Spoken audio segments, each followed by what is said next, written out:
I'm not gonna lie, I'm actually a little bit nervous about this. I've been thinking about it since I decided, like, what, a week or two ago, a couple of weeks ago, maybe more than that, that I was going to be playing Undertale today, the 5th anniversary of Undertale. Happy birthday, Undertale. But I wanted to try it and see how it goes because, like, I I don't know. I got to thinking about it and I was like, the last 5 years of my life have probably had more change in it than any other 5-year period of my life, except maybe like when I was a very, very small child and everything is new and I was still growing. Um, but it, certainly of my, like, from my young adulthood till now, it's been a pretty catastrophically different time in some cases. And I feel like looking back on the old videos of me with Undertale, it's kind of almost like looking at someone else because it's such a long time ago and such a younger, newer version of me. And it makes me kind of sad in some ways because I think part of why people watched that stream and enjoyed it, because I was really, really lucky that it did, it did wind up connecting with people. But I think a lot of what people liked about it was that I was, like, frankly, like, a little more, like, innocent and younger seeming. And I feel like I am not that now, I feel like I've become old lady Lauren, if that makes sense. And I want, I can't help but feel like I've lost something of myself, and I guess I kind of want to play Undertale to see if it's still there. So I tried warning you folks that I'm gonna cry a lot, and it's not just gonna be the fact that the game is a beautiful thing, but a lot of things in my life have changed, and Undertale has, without a question in my mind, been a really positive part of it. I've met a lot of people and had a lot of incredible experiences, but God, it's been a hard few years. Like, I've talked about this before, but just in case anyone is tuning in that hasn't been in my streams in a while, since 2015, I completed grad school, got divorced, moved across the country for a job that failed, moved back in with my mom for a few months after my cat died, then moved to Canada and my other cat died, and now 2020 is 2020. I do have a new cat.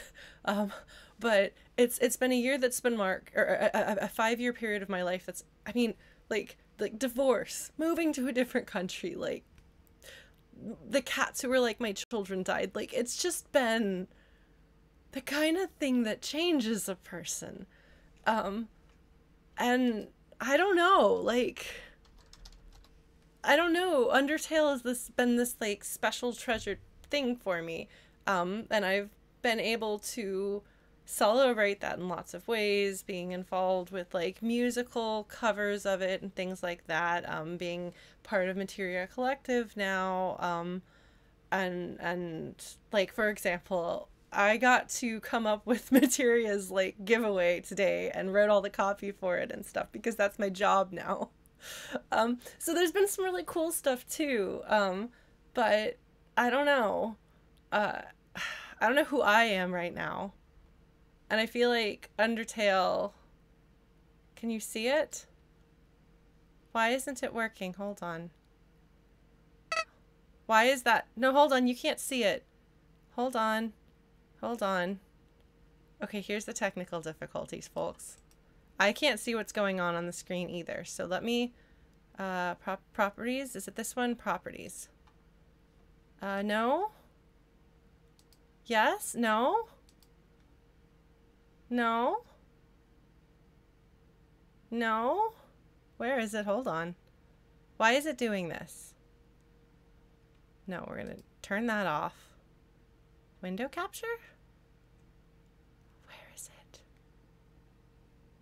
it? some things never change. Let's see. Let's turn off this other one. Hey! Hey, we got it! Ah!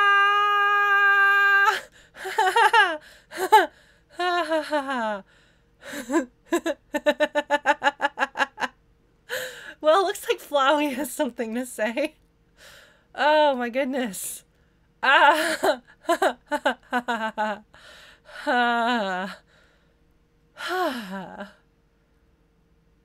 Oh my goodness. Oh my goodness. Flowey doesn't look thrilled with me. I'm gonna feel bad now, aren't I? Hold on. So there's a reason why I haven't played Undertale in the 5 years since Undertale came out. And that's because I didn't want my friends to be sad again. And now Flowey's gonna make me feel bad about it. Provided my controller works. No? Did I play it on controller last time? This is gonna be maybe we will just turn this off and go to bed. How does that sound? Yeah.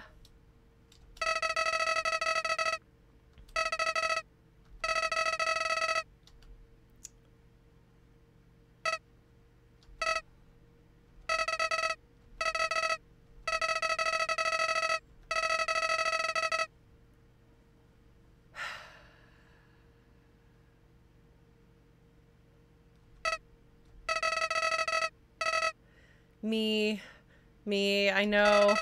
Me. Yep. No, I hear you, Flowey. I hear you. I hear you.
Oh, right. That's an old name.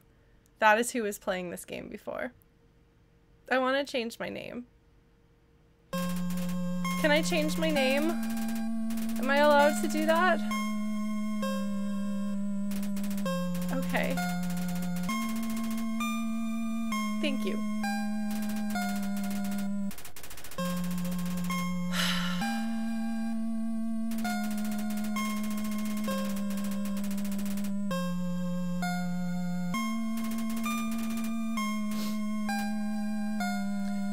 So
So when I was like, hey, cool, exciting, It's the,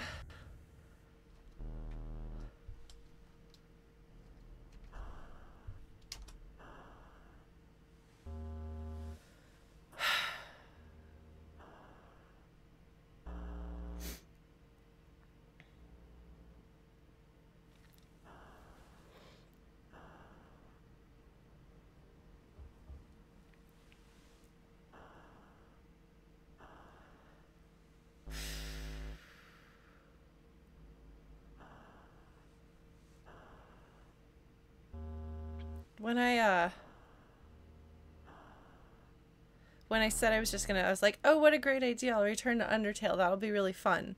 Like, oh yeah, the 5th anniversary, that's a good excuse to return to Undertale. I haven't played the game since then. I really liked to, you know, let's get in on the celebration. Let's do this. Honestly, I just want to go back. And maybe it's really selfish in a way, like if we're gonna go with the meta story of having to reset everyone from the happy timeline to something else, you know.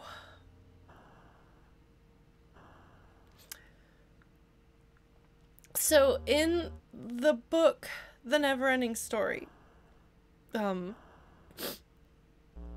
main character Bastion, he has he's a kid. He's been having a difficult time of it, and he winds up getting sucked into following the adventures in this book of a great hero, Atreyu, who's a kid like him. And over the course of the book, Atreyu kind of has all of the traits that Bastion wants for himself. And then about halfway through the book, Bastion has the option to go into the book. And while he's there, he makes a series of wishes for himself to be who and what he wants to be. And he has this grand adventure, and he tries to bend the world to his will, and he has the power to do that. Because he has the power to make wishes and have them come true in the world. But the more he does that, the more he loses himself, and the more the world suffers within the world of this book. And it's only by coming back to himself and giving up the self that he tried to create and his adventures and stepping into the real world that he's able to heal the friends that he's made and the world that he loved and destroyed, and then remakes again. And I've always had a hard time with portal fantasies that you have to come back to the real world after, and then characters, and Bastion doesn't have this, because the implication in the Neverending Story is that once you leave Fantastica or Fantasia, depending on which version you're going with, or Fantasian, I suppose, you can keep going back reading the book, but it's different every time. But it's not, I don't know. So it's, I'm trying to go somewhere with this, and I'm trying to put my thoughts together. The kids frequently who go through these portal fantasies want to go back, and they can't, or it gets complicated, and yet there's something that kind of pulls you back to that, and they keep wanting to go back, even if it's different and it's never quite like they remember it. And in portal fantasies, a lot of times, if they do manage to go back, they find that the world has changed, time has passed, in Narnia, generations pass sometimes between the visits from the kids. We never see Bastion go back and how much Fantasia or Fantastica has changed. But I understand the call to go back. And when I was a kid, I always wanted to find my portal into a magical world. Always. Yeah, I've read Every Hearted Doorway. I don't think you want to hear my opinions on it. But I don't know. Undertale in some ways, on both the way the story touched me, which, I mean, anybody who has seen my anyone who's watched my previous stream, like you saw me being moved by this story. But like on this like meta level, Undertale has meant like a lot to me. I've made friends through Undertale. I've connected with communities through Undertale. Like it's fantastic what it's meant to me. And it's all gotten really complicated.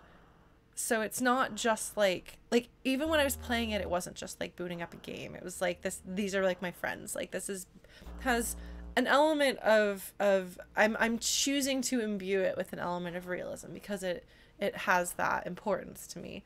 But I want to go back. I can't go back to 2015, and I don't know if I want to go back to 2015, Lauren. I look at her and she's young and in some ways seems like innocent and soft and gentle in ways that I am not anymore.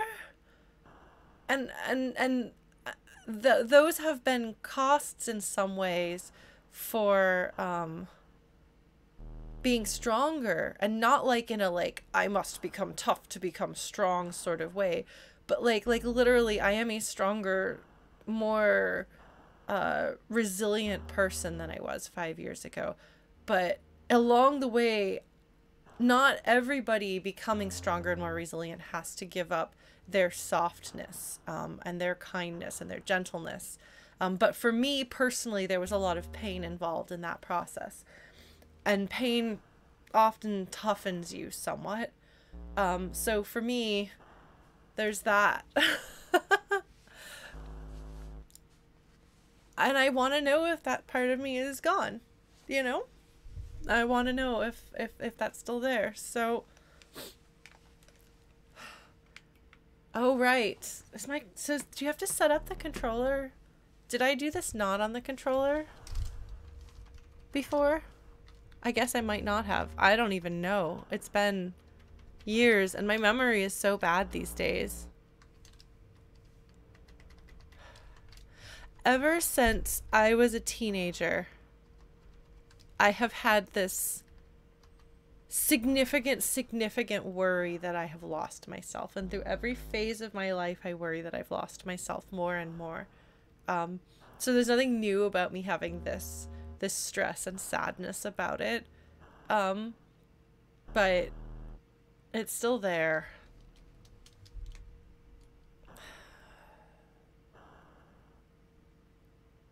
Like, do we want to do this? Do I want to do this? Is this going to feel like it breaks some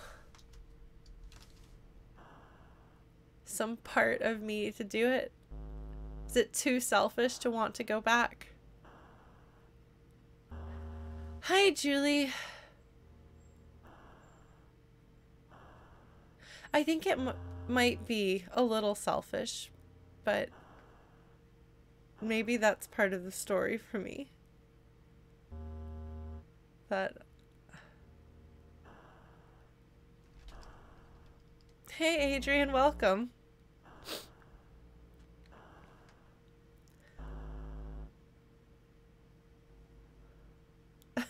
Hi, nobody important. It's good to see you again. That's a really good saying.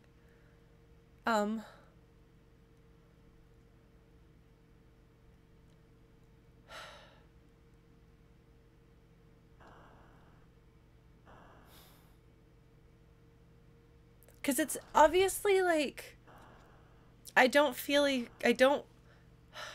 not like, oh no, I'm undoing an actual world and people that that I could see are going to suffer for it. But yeah, Blinkspot, that's a conversation I have with people a lot, that sometimes it's okay to be selfish. There's a certain degree of selfishness that's necessary, having to take care of yourself. Even if other people are hurt in the process, sometimes that's the right thing to do. We don't quite have a word for that in English, but like, I've lost myself and I've gotten parts of myself back or built new parts of myself to such a degree that I think if you were to hold up if you were to hold up a mirror of who I am now to who I was then, I don't think that I would recognize myself. But it's not all bad. And I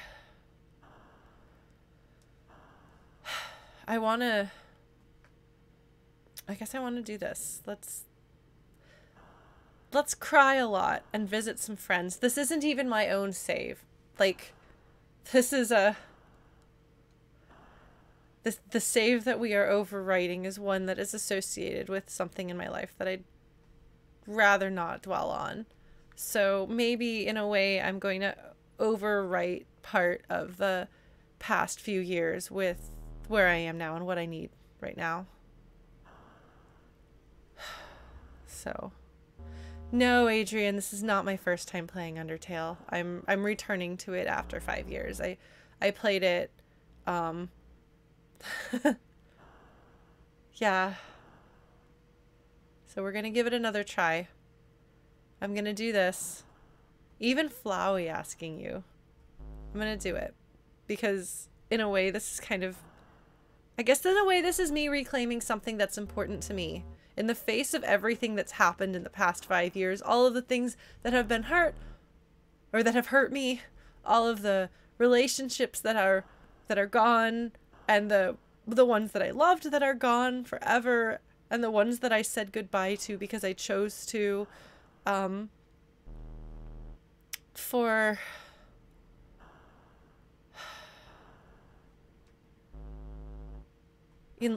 yeah. And all of that. All of those things that have happened.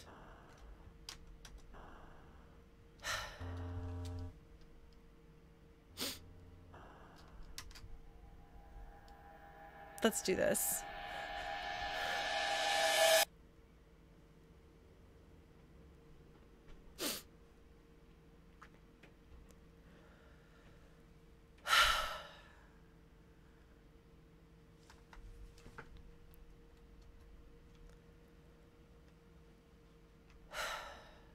Hey, Andrew, you made it. Isn't it like super early in the morning for you now? Yeah. No, when I talk about the things that Undertale has given me, a large part of it is the amount of community that we have here in the Flutie Pies. There were no Flutie Pies when I played this in 2015. I had a wonderful little audience of like 10 folks or so who had followed me from Earthbound to play Undertale, and they'd been telling me, play Undertale, and I was finally like, okay, I guess I'll play Undertale. And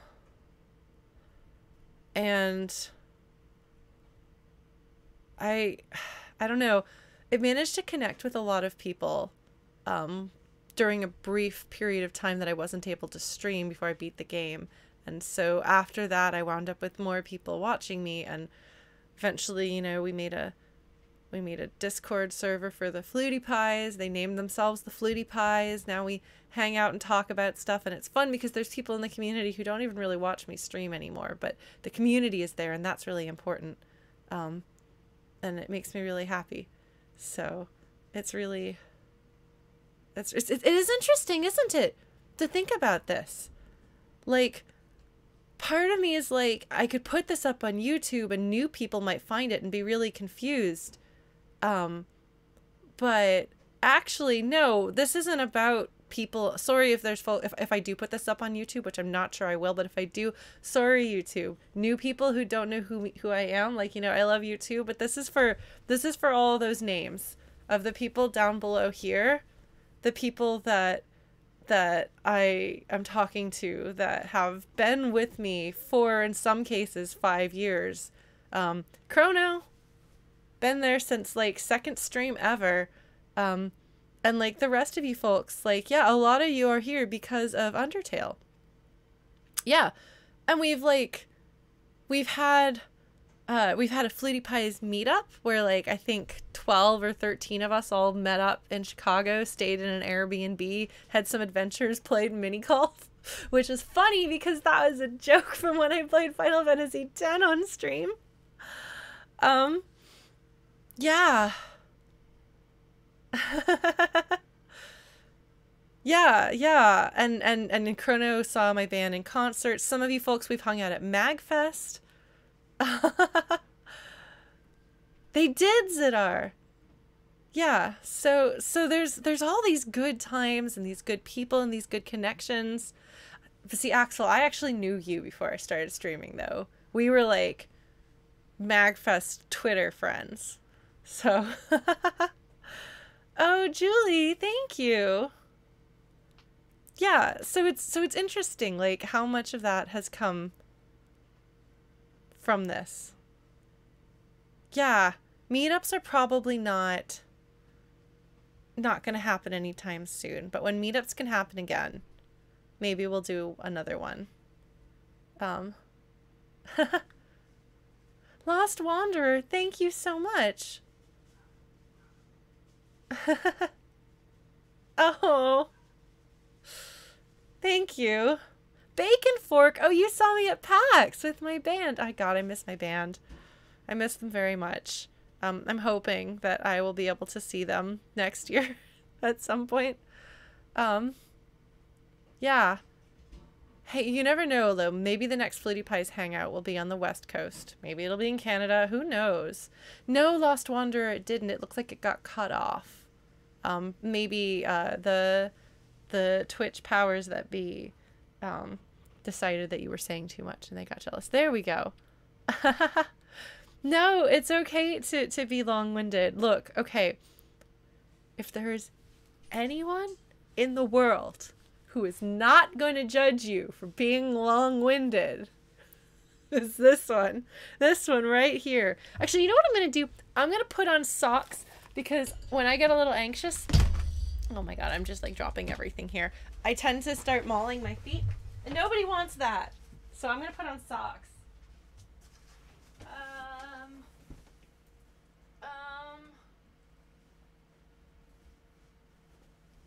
They don't have to match, right? I can have like a blue sock and a whatever this is sock. Look at how well they match. Oh my god. Oh my god, we get to get stuck on Toriel's sock drawer. Oh my god. I remember Toriel's sock drawer. If only because I broke it. But I have a sock collection. I could show it to you, but then my room is such a mess you'd have to see that.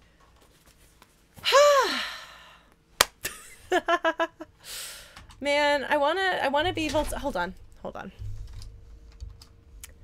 There we go. Ah, excellent. The chat wasn't big enough for me to see all of the messages. So I got it, I think. Yes, you can get super long-winded in our Discord server. We appreciate it when people we have long conversations. Glorious Eel, I if you want me to put it on YouTube, I will. I mean, I guess like people try to be like, oh, I should think about like, you know, what's gonna like get me fans and get me noticed and make the algorithm like me. Like, frankly, that's not gonna happen. And I know it's not gonna happen. So as long as it doesn't like annoy people for me to put up my random streams and stuff, I'll put this on. I'll put this on and confuse the new YouTube folks. But yeah, long story short, if you want this on YouTube, I'll put it on YouTube so you can watch it if you want to. I'm really glad you started talking to us, Blue Glass, because your name is one of the ones that I see it, like, especially like on the days that I'm sick or I'm having to cancel and I open up like Flutie Bot's box to say, sorry, I can't make it. Like, you're always there. And I'm like, oh, I don't want to let Blue Glass down.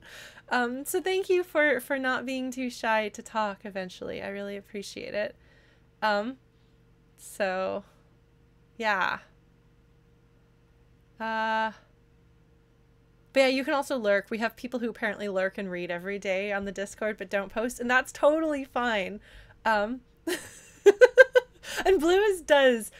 Blues is not kidding. I've seen the Google Docs of Blues's opinions about things sometimes. Oh man. But yeah, Allie, you're welcome to join in and see how you feel about it. There are people who like will mute everything but like 1 or 2 channels because it gets overwhelming and that's where they go. Candle, thank you for the vote of YouTube. Sorry, I'm looking at the comments here. That's right, Miss Consanity. Look, I have a brand to live up to. And that's the brand of not getting anything done. I mean, you remember how long it took us to get past the beginning of Final Fantasy VI? Oh, man. Anyway, thank you, folks. Oh, wow, we're getting bots? I guess they must be out in full force looking for Undertale. All right, Chrono and Blues, are you ready to go? Are you ready to squish? Because neither one of you were mods back in the day. We had one pretty toxic mod actually during the Undertale streams who I actually broke down in tears after several of my own streams because I was so unhappy with how that was going. We were still warming up to you, Chrono. We were still coming to understand each other. No, it's good, but it's fun. Like I have a good team. Man, we had some crazy adventures along the way. Like I'm just like thinking about like the people that we had in that community, the mods that I had then. I don't think a single one of them mods for me now. No, that's true, Chrono. You didn't make a whole new Twitch account just to backseat. You were just quietly trying to find what was acceptable levels of backseating and what wasn't. Yeah. Man. Streaming has been really cool in a lot of ways. That's right, Blue Glass. Yes, he and I were talking about it. We're both doing it for the same reason.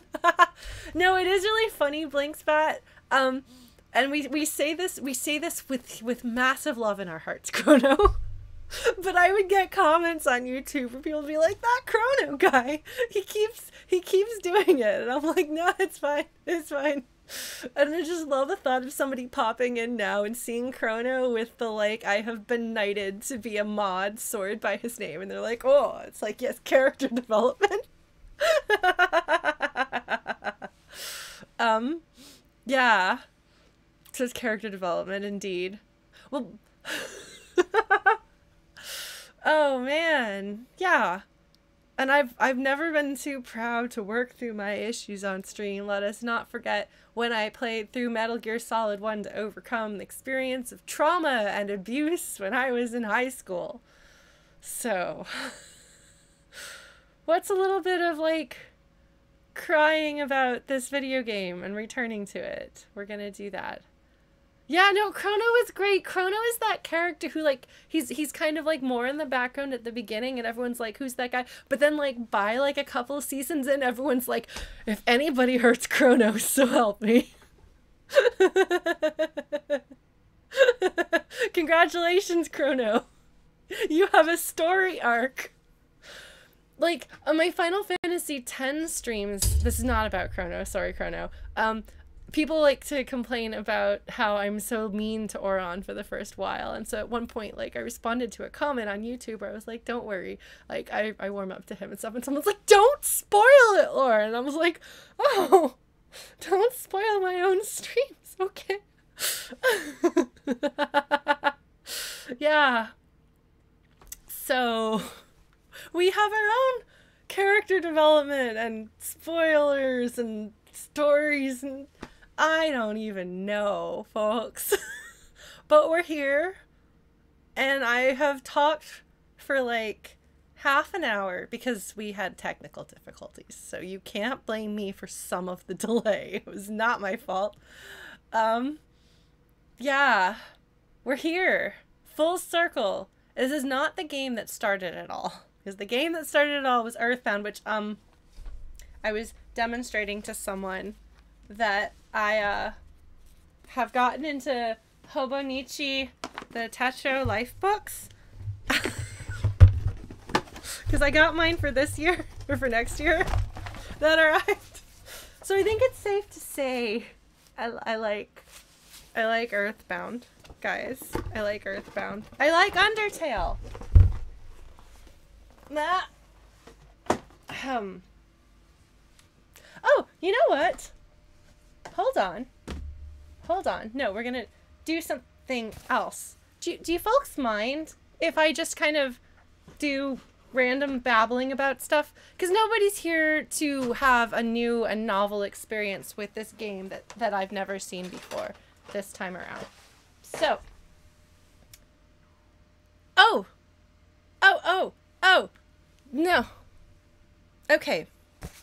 So, somebody in chat was asking why, despite everything, it's still you, is something that resonates so much with people.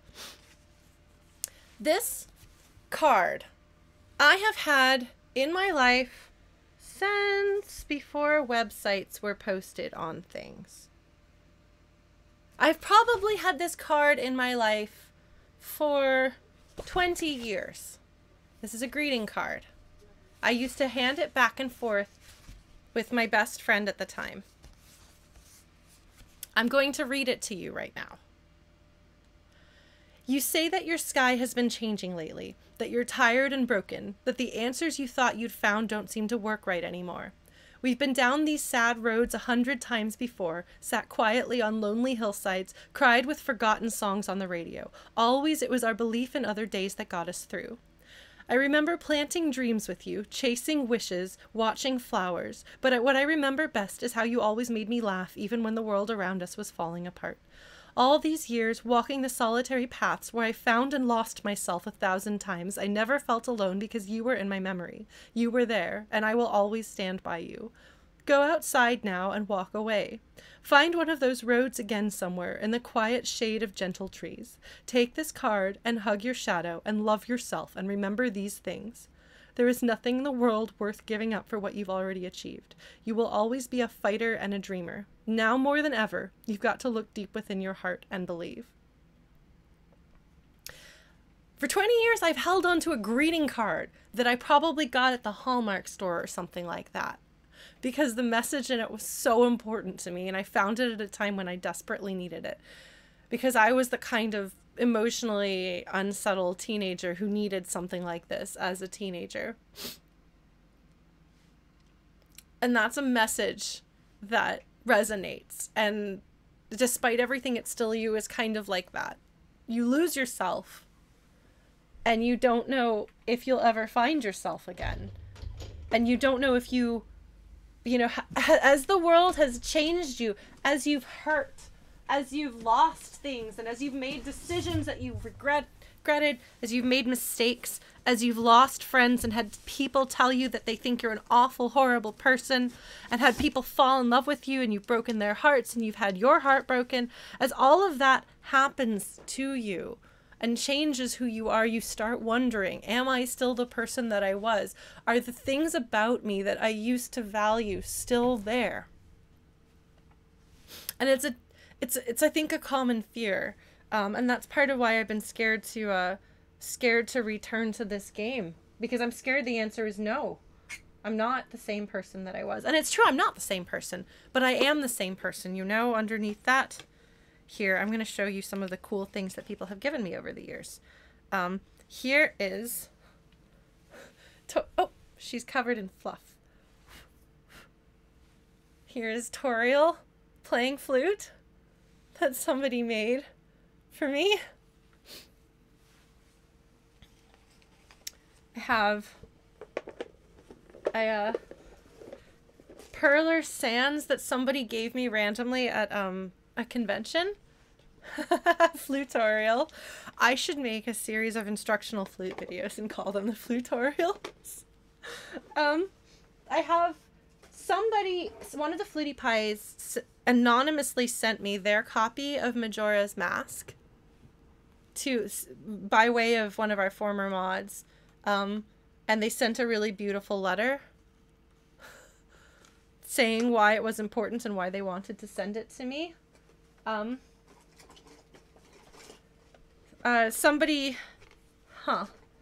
Somehow I wound up with, hold on,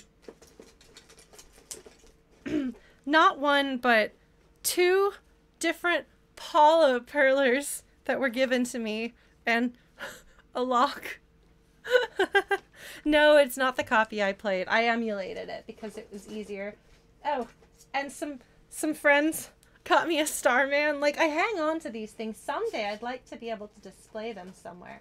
I used to have a P.O. box briefly where people sent a few gifts to me, and they're still special. Like, I even have this we were going to use as chat hat for when I was confused, but it wasn't quite big enough to fit on screen.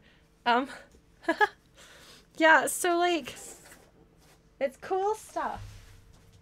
It's very cool stuff. And I'm really lucky. Like, how many people get to have cool stuff like that people share with them that are that important to them? I don't know. I feel like, yeah, I feel like people have been, I don't know. It's good.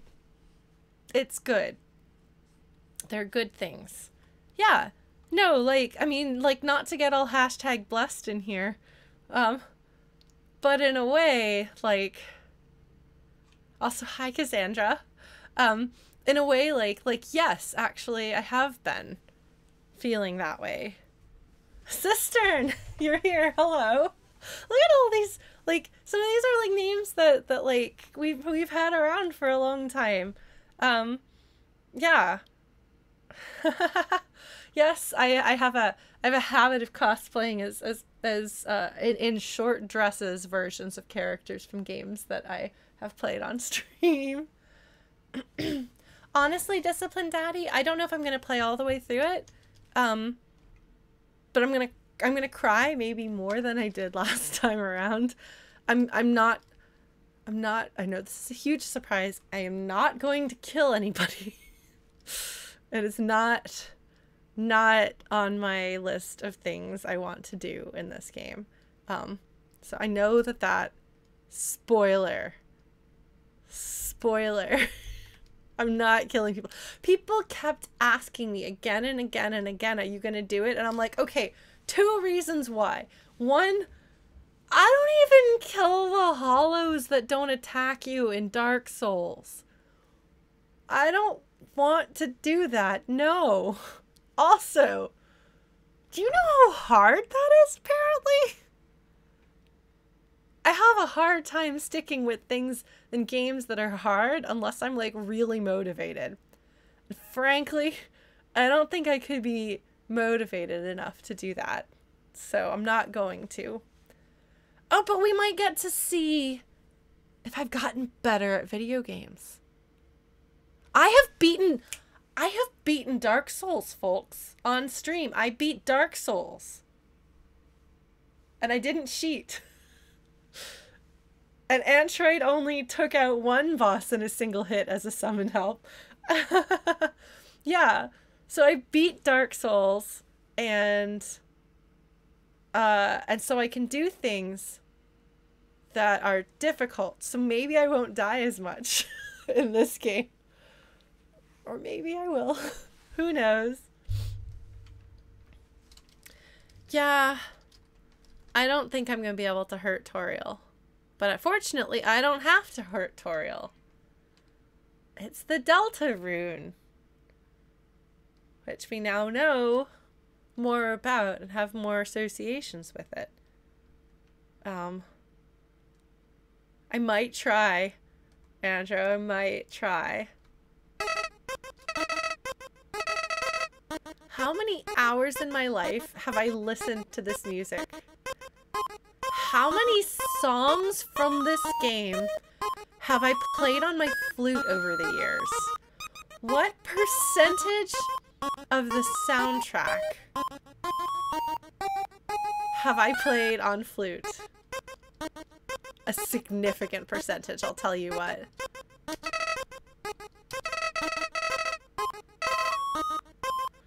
I'm so friendly.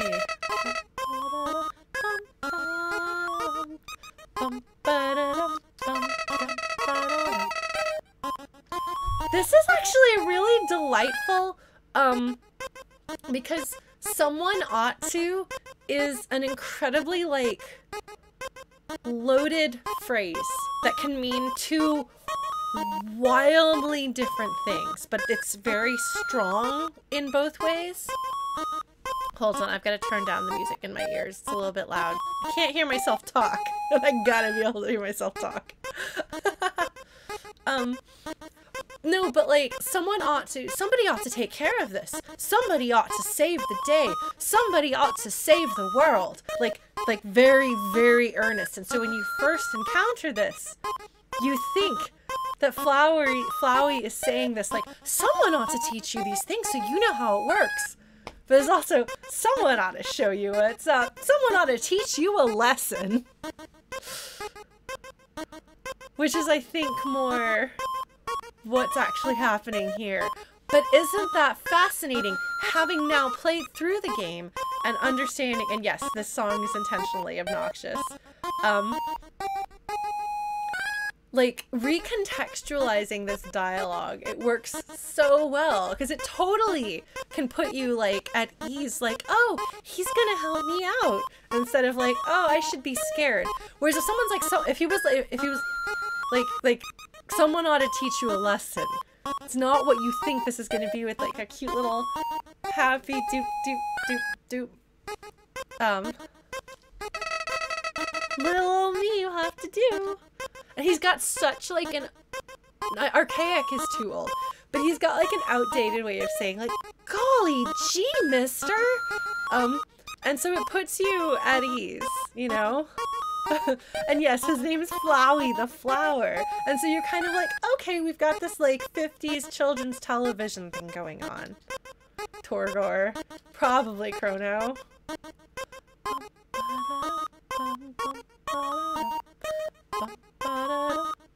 Well, so sister, if you go back and you watch movies or television from that era, then you will see that being used unironically. Okay.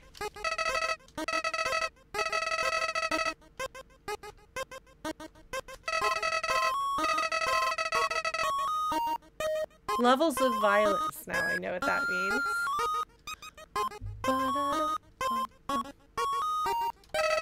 Weak and strong. Is your soul actually getting stronger? Yeah, Blink Spot. No, it really does a good job with that. And yeah, no, he does talk like Asgore, like, as you, I mean, you don't, there's not really spoilers on that because you don't encounter Asgore until, like, the very end of the neutral playthrough. So there's not really spoilers dropped of, like, oh, huh, Flowey and Asgore both talk in the same old-fashioned sort of way. Yeah, but there's, like, those little hints, but you don't have them otherwise. When you come back through. Why, love, of course! And, like, the tongue. Friendliness pellets. And, like, you're like, And I was like, okay. Hey, buddy. I had all these ideas about who and what I thought Asgore was gonna be.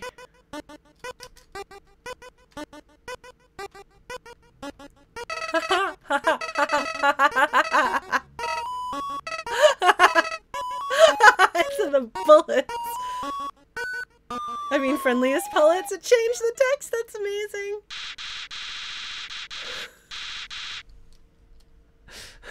He's like, something's not right. And now that I have meta knowledge of the game and have played the game through, I'm like, oh, okay, from his perspective, he is the only one who's been resetting things. He's the only one with the power of resetting.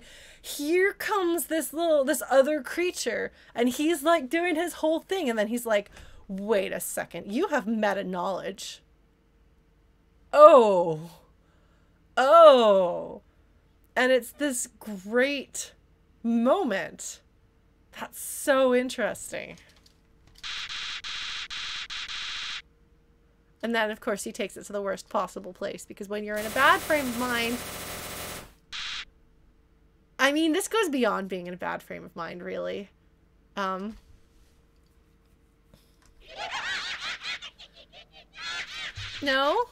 I don't know. Haha! The look on his face is amazing. Oh, I forgot that her sprite's not entirely black and white. Her eyes are brown, aren't they? Or reddish. Hey! Who's read Toby Fox's alarm clock updates that were posted today?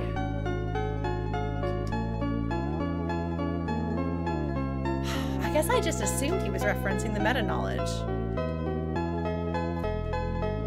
Did you read the one about the glass of water and finding herself in bed with a glass of water beside her? Oh my god. Yeah, the glass of water. Oh my god. I was like, it's too early in the day for this many feelings. If you haven't yet read those, if you go to the Undertale website, there's no, it's not really sad, Blinks Beth. It's actually mostly funny and then occasionally stabs you in the heart, but in a less sad and more just I have feelings sort of way. Good. Chrono has the power of being able to link things, so he can link them. Yeah, no, Dr. McCanno, I think that's true. I think that he does. And I think that there are elements in the game, and, you know, maybe my perception of Flowey's ability to love is colored by the extensive quantities of fan creations that exist in the world. But I do think that, like, it feels canonical that he has more, there is good in him. You know? So... yeah.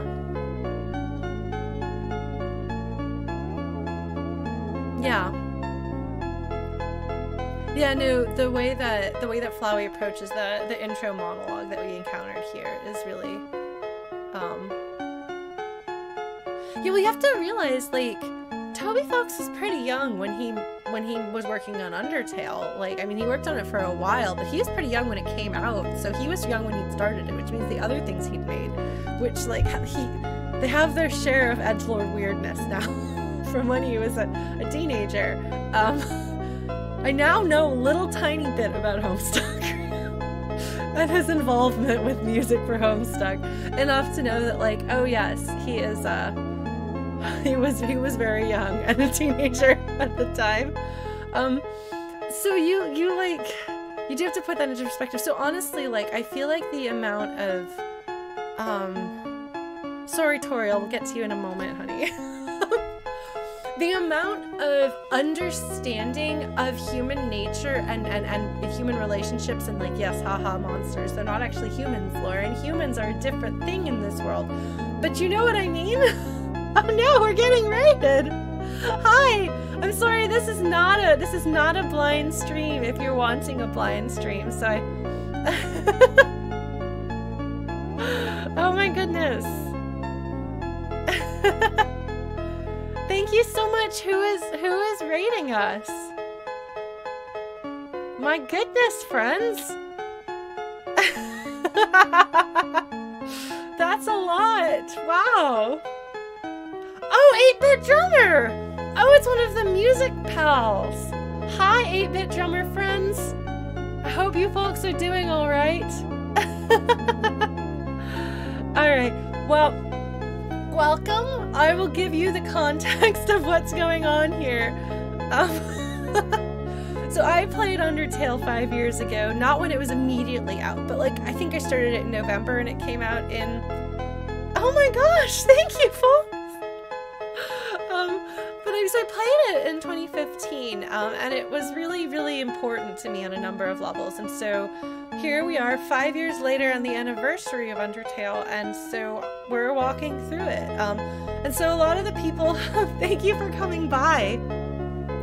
A lot of the folks who are here are people who've been with me for a couple of years following me. So we're just kind of wandering through, talking about our feelings about the game, my feelings about the game, like experiences along the way over the past 5 years or so. and also kind of digging into some of the storytelling things that are happening in the game now that I actually have all of this wealth of knowledge about the game that I didn't have the last time I played it. So happy 5th anniversary to Undertale. And be sweet to the goat. What was I saying? I got distracted. I was talking about something about Flowey, I think, right? Wait, Super Steve Bros, are you the Steve that I think you are?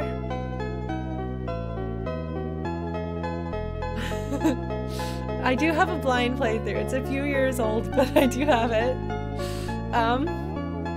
Fluty bot Bill because, see, I play flute. Okay. One of the Super Guitar Bros is Steve, so that's what I was asking. Oh, I like Toriel, can you tell? She's not actually my favorite character. Nor is she the one that I most relate to, but I love her greatly. Yes, I do play flute, and I would play things on flute right now, but I'm pretty sure that my neighbors would be upset if I played this late. Go have fun! I was gonna make some butterscotch tonight, but I wound up not because it would have involved going out to get groceries, and I didn't feel up to that. My favorite character is Asgore, and the character I relate most to is Frisk.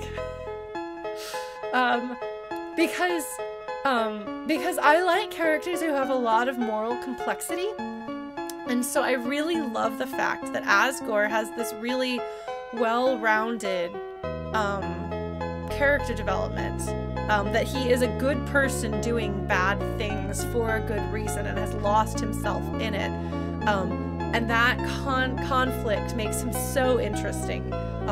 So I would say he has like the the most amount of tragedy among the characters you really get to know.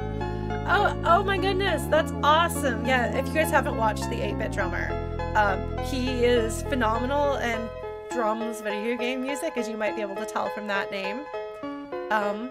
Thank you all so much for following. I appreciate it. Thank you.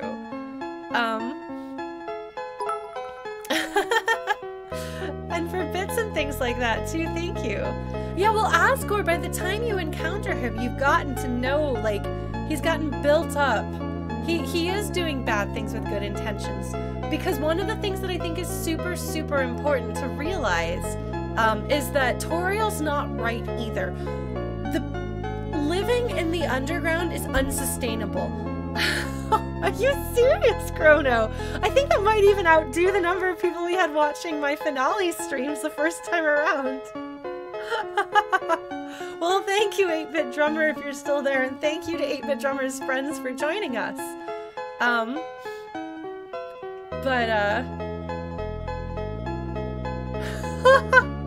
That's amazing. I've never had such a massive raid before. Well, welcome, hello, and thank you. I'm LaurentheFlute. I lead a video game cover band called The Returners, although we haven't been able to play in a while because I live in a different country and everything is shut down right now. You might have broken the alerts, folks, yes. But yeah, I cover video game music. If you look on the YouTubes, you can find my band playing Heartache in early 2016 at PAX South. We have an Undertale medley that we play at shows too.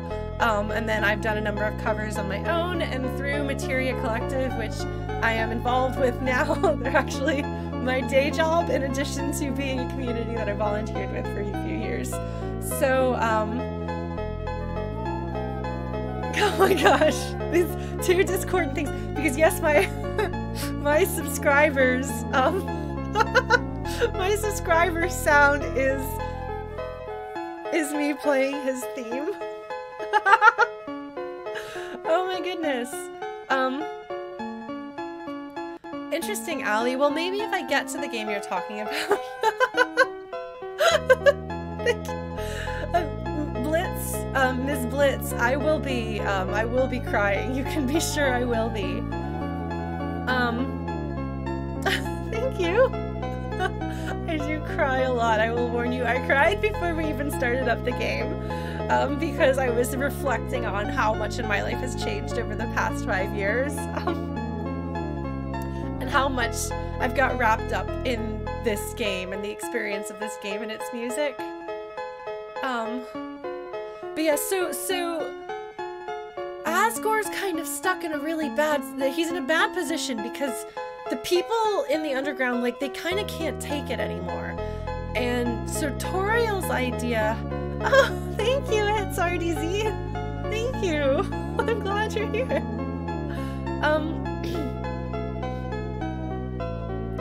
But so Toriel is like, we'll just stay down here for Doug!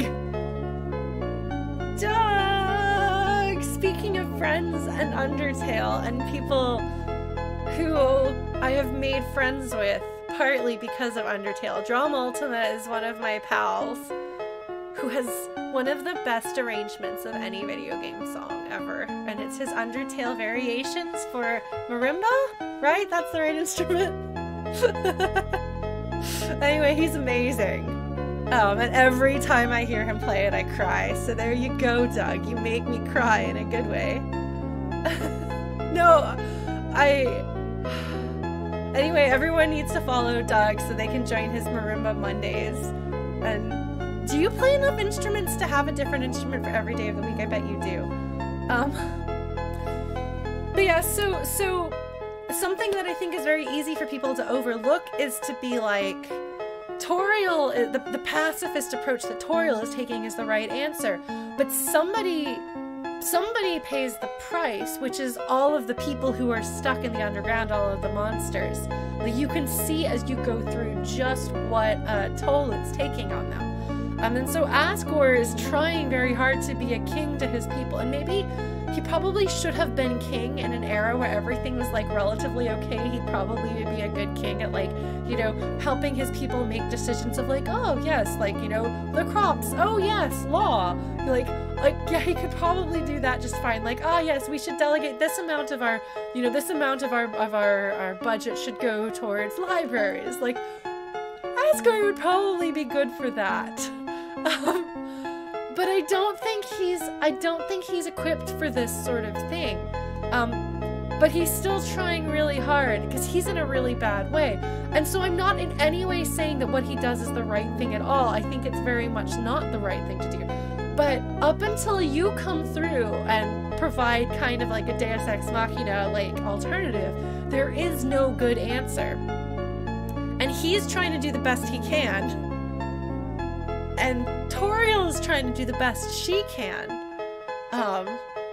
And I think that that's really important. And I've been accused of being an Asgore, of being too soft on Asgore. But I think that it's really important to realize, like, you know, what would you do to save the people you love if they were looking to you specifically to save them? Like, would you be willing and able to hurt people to protect the ones you love? And some people, when they're in that position, find out that the answer is yes. Which, like, a lot of the things that people do that are, like, wrong or that we might consider evil, like, obviously not all of them. Some things are purely motivated by, like, greed or spite or people's worst natures. But a fair number of things are like, my family needs to eat. I don't know how we're going to pay the bills. We need a place to live. And so I obviously don't condone hurting people.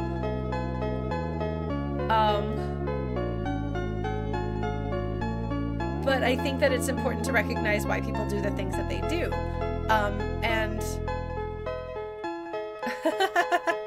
And yeah, it is more complicated than that, Blinks that. Even your Deus Ex Machina, like, save the day. Yeah, no, Jean Valjean is a great example of that. Which I can talk about, like, restorative justice versus punitive justice. If we really want to go there, we've had that conversation with other games. Because I think it's all right, we're gonna go there. So it's very easy to say bad people do bad things, and bad things are done by bad people. And that's a safe and comfortable world to live in a way, because if I'm not a bad person, I'm never going to have to do a bad thing. And I don't have to feel bad about the punishments that people get for doing bad things, because they're bad people. And it's the just world fallacy that bad things happen to bad people because of bad people.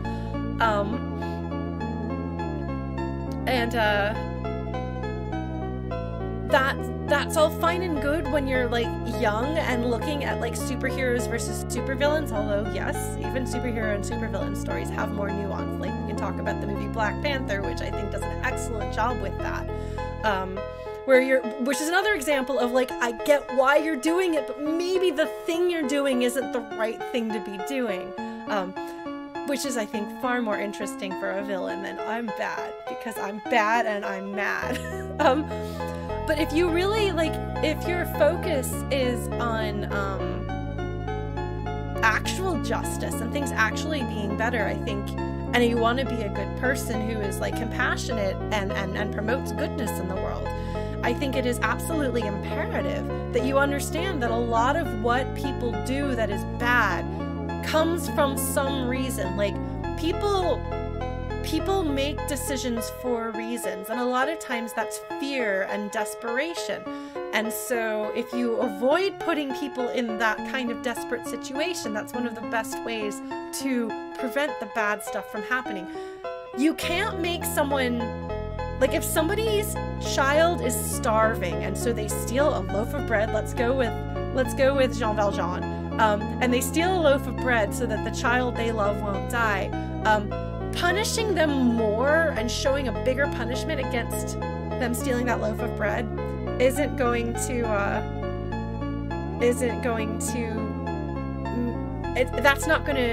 that's not why. It's not the lack of fear of punishment that is why they do it. It's because they are in that desperate situation.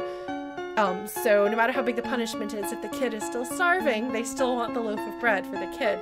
So if you really want them to not steal things, understand where this comes from and prevent the child from starving, and then they won't steal the loaf of bread. So I think that's relevant to Undertale when we look at the characters, because I don't think Toby Fox wants us to look at any of the characters in the game. Yes, Robin Hood, or perhaps like social services in place to protect and support people who are in a position where they need that help. Or Robin Hood. Let's be real, I also love Robin Hood stories. You got me there. But yeah, so, because I don't think that Toby Fox wants us to just write off anyone as being bad or evil in this game. Even Flowey and his like lack of a soul taking away his compassion is a tragedy. And like, he wasn't like, obviously he wasn't born evil. I mean, who does not want to hug that goat? I want to hug that goat. I absolutely read oh god, what was that fan comic? Dogs of Future Past, so I could have some peace. Because you want to hug the goat. So, yes, Dogs of Future Past is so good. And I think that's really important. Like, Undertale is the kind of story in which we all want to hug the goat, even though Flowey is responsible for a lot of suffering in the game. You know?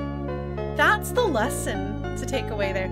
If you haven't read Dogs of Future Past, I strongly recommend you do so if you like Undertale. It's really good. I have a hard time following fan like things that are ongoing, but I was like, oh, there's another update. It's really, really good. But good. Oh, I haven't read Paper Trail, no. But yeah, no, the whole cast deserves hugs. So I feel like people who write off Asgore as a bad person, done bad things, bad. I'm like, did you play the game and think about the messages that the game is saying about people? Rainy Tone Daydreams, thank you. Oh man, I would be playing flute if I could, but it's, as you can tell, it's from the darkness out of my windows, it's too late at night for me to play flute. Oh Jerry. I mean, I might not hug it if the abomination were actively going to harm me from hugging it. It's like, we're not supposed to hug people right now because of the pandemic, but you can elbow tap, so you can invent an equivalent. If the abomination is just covered in spikes so you can't hug them, but they're like not harmful otherwise, then you find a way to hug them that doesn't involve impaling yourself on spikes. Problem solving. The non-spiky bits. I have played Deltarune. I might play it again at some point because one of my cats closed the window, so I didn't see the ending section while the credits were rolling and the song was singing. That one. Yeah, by the way, if you need to hug, or if you feel compelled to hug someone or shake hands, but obviously we should be minimizing our contact and you're wearing your mask, the like distanced elbow tap is a relatively safe option. See, nobody important, this is just a way that we're going to have to agree to disagree, because I feel like I have been saying things and you are not, like, you have a very strong opinion and I have a very strong opinion, and what I am saying is not getting at your opinion, and that's fine, but that just means that it's not really a conversation to have. Elbow tap that goat. In the world of social distancing, elbow tap that goat. Don't elbow drop the goat, no! Oh man. But let's return to Toriel for a minute. Because Toriel, people are like, she's the perfect mom. Yes, yes, Ador Faust, however you say your name, yes! That's it, that's the thing, that's the thing. Rehabilitating someone who has done wrong is valid and good and a goal, but even more than that, if you can prevent that, get in there before, and that works for supervillains, yes, but also for people in general. It's like, a kid falls in with a bad crowd. Well, if you give the kid an alternative and help them reach, safety, security, and their dreams in a way that doesn't involve that, then they're safe. It's like when you have, oh, Sophie's in the window. Hi, Sophie! Can you see her? Oh, you can only see her feet.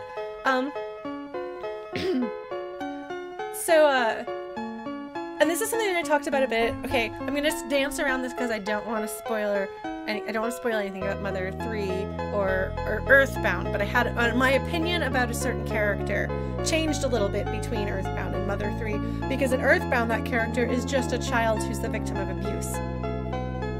And I think it's very, very important to realize, and I'm sorry for those of you who watched my streams before, because this is a thing that I talk about a lot, but that abusers usually were abused, and so they perpetuate this cycle.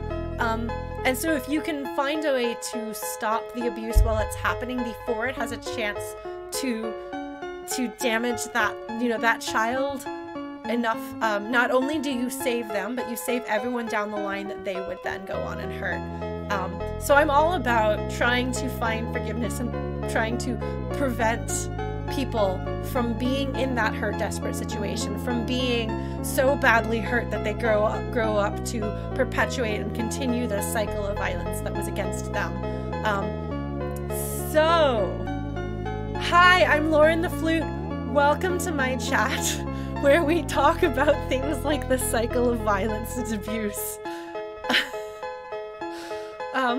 This is not an uncommon train of conversation for us here. And it's not something that I always thought about or really understood. I actually had a really hard time with the concept of forgiveness for a very long time. So I did a true pacifist run the first time around. If you want to see me play this game, blind, and you're okay with the fact that it was 5 years ago, so it's like a younger little Lauren, I do have it on my YouTube and I did the true pacifist and I cried a lot. But But I'm not gonna kill anybody. I know this is a surprise for everybody who just heard that conversation. But I don't like killing people in video games. I will find as pacifist a route as I possibly can in games that allow it. Including not fighting enemies that don't aggro me. Is that the right use of aggro? They aggro you, or do you aggro them? I mean, it should be you aggro them instead of they aggro you, because it should be that you aggravate them and make them aggressive, like you aggress them. But they're the ones who become aggressive. Oh, I do actually have the collector's edition. I do. I have it. It's in the other room though.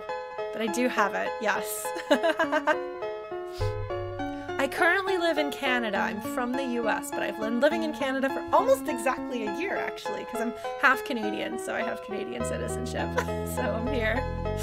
Oh, could you tell from my accent or something, somebody? Aggro is a word that people say. I don't think you'll find it in Merriam-Webster, but it is a word. And I'm not very good at using like slang of the children these days. Anyway, shall we return to the game? I've only gone off on a half-hour tangent this time, folks. I think maybe there's a game here. That's right. Thank you, not animal tested. Tio, I like you.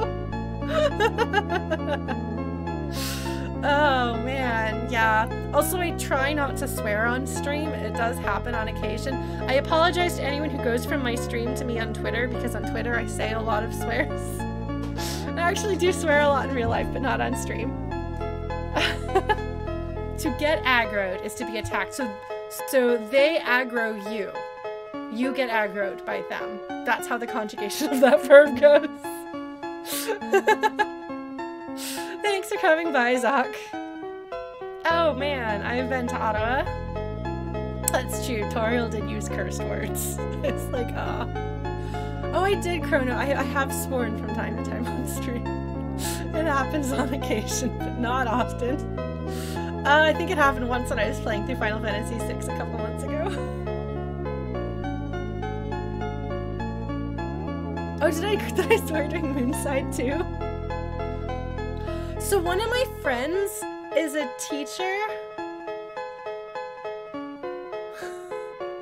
Oh, Blues, were you in trouble or something like that? Did I use your full handle like it was your full name? One of my friends is a teacher, and she has the best non-swears, because you have to fill the need for a swear with something else. So she'll say, "Oh, for the love of cake," which is one of my favorites. It's pretty great. So I just ask her for good ones. Yeah, no, I feel like killing Toriel and then resetting is what you're supposed to do. It is not the...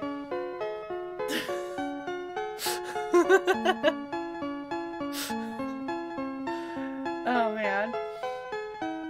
I didn't kill Toriel because I realized that her bullets were running away from me. Otherwise I probably would have. But otherwise, yeah. But no, occasionally I managed to overthink my way out of intended experiences. Like how I got the secret ending in Dark Souls on my first playthrough because I managed to think myself in a weird circle and came up with a completely different idea of what I thought was going on. So I got the ending that I didn't have the things to get, and they were talking about people I'd never met. I was like, I sequence broke this ending. Oh, man. Okay, so... Oh no, the official Undertale concert is supposed to be starting at... I thought it was at 10 Pacific. Right? Or at 7 Pacific, which is 10 Eastern, so that's actually an hour and 10 minutes. Yes! Okay, so Game Engine is a Japanese concert group that puts on video game concerts. I actually went to Tokyo to see their Suikoden 2 concert in 2018. and they told me that they were going to be doing an Undertale one, and I was very excited. They were like, "Are you going to come to that one, Lauren?" And I was like, "No, I can't just pick up and fly to Japan 2nd year in a row."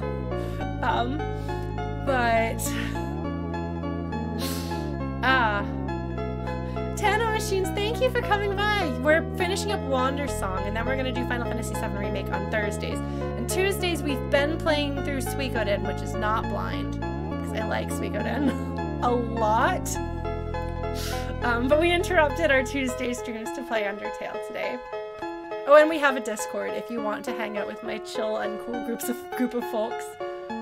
Yeah, Chrono's got it. Thank you, Chrono. But anyway, if you haven't seen any of Game Engine's concerts, they're really, really good. They're super nice people. I could talk about my experience with the Suikoden 2 concert. I will spare you that.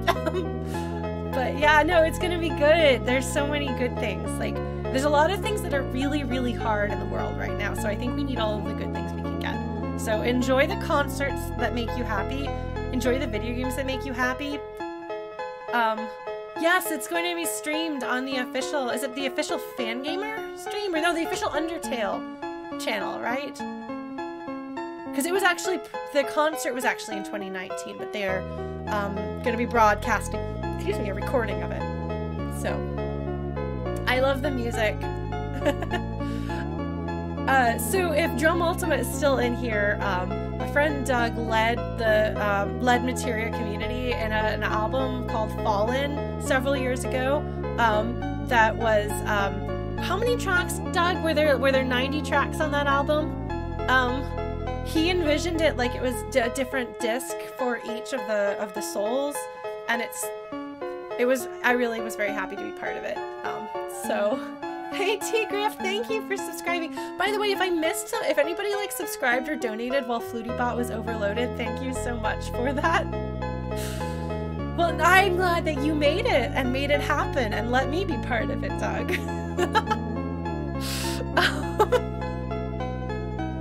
Well, thank you, T-Griff. Anyway, people talk about Toriel like she's this like perfect, wonderful mom, but also she's wrong. Like her things that she's trying to do, again, she's coming from like a good-hearted, oh, I can still move. Yes. Oh my god. Yes, we have quotes. FlutyBot does quotes. Yeah, so 7 Pacific is 10 Eastern, so a little over an hour. Oh my god, we did the fried chicken thing in Mythic Ocean, didn't we? Toriel wants to do what's right for people, but part of that is inaction and not choosing, and that is a choice, and that is an action, and there are consequences. She's like, I can't get behind what Asgore is doing, which is totally fine. Yeah, but today's the 15th.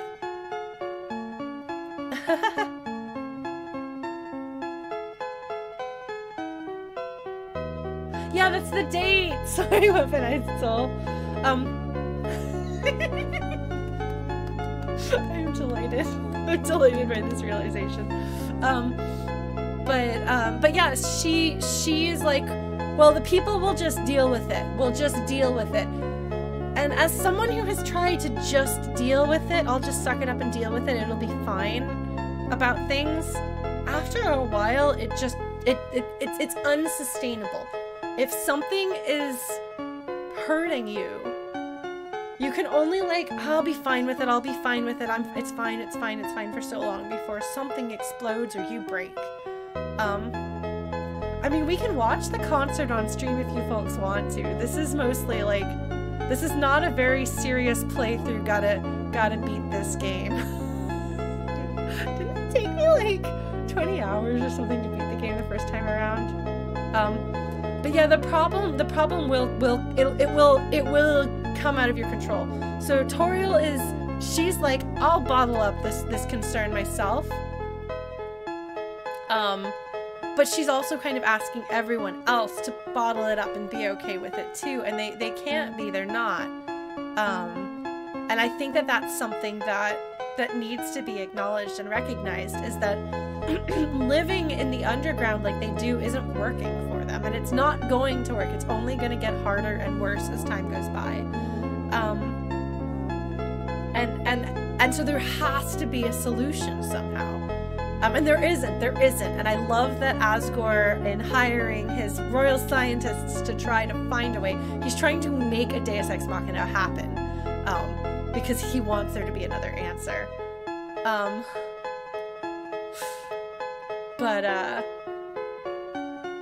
Toriel doing that, and then Toriel also being like, I will protect you by keeping you here even if you don't want to be kept here. Like, she's not right all the time either. So the ruler's trying to do what they think is right. Or at least what they think is best for the people.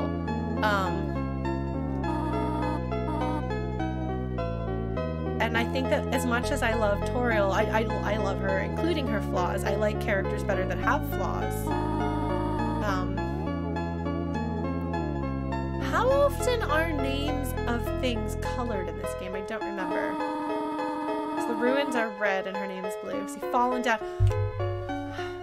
No, but fallen down means monsters fall down when they die, right? That's the term for it, right? So why is she saying fallen down here?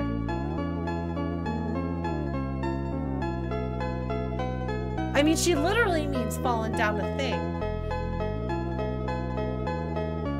I guess she's talking about humans, yeah, because humans don't fall down. You know, she is talking about humans. It's a strange thing to use a phrase that means something different in her culture. And it is the name of the music, and it makes sense, and there's layers to it, which I actually didn't think about the song. So I've always been like, oh, the song Fallen Down is the song that plays when you fall. But actually, Fallen Down has another meaning in the game. So yeah, so she's using human language instead of... But there are other phrases that one might use. One might be like, to see anyone who's although I guess that's the best phrase. Anyway, that's really interesting. Oh my gosh, the frown meaning. Yeah, I got some interesting comments. I think some people responded to that one on YouTube, that question about frowning, whether frowning is a thing you do with your mouth or your forehead. It's just a huge revelation when I first heard it.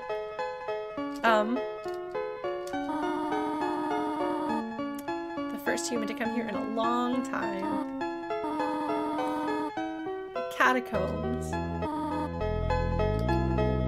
Can I go back? Yes, I can. Yeah, no, there's so much meaning and thought in this game. It's the sort of thing that could only be created, I think, as a labor of love. I'm playing it on PC, although I do actually have a console that can play it now, but I didn't for a while.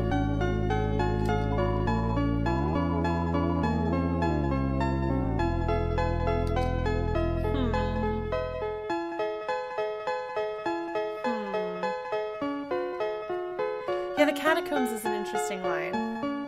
And here we have the save title screen, which is the first place you go to. Oh my god, I love this music so much. It's so good. It's so good.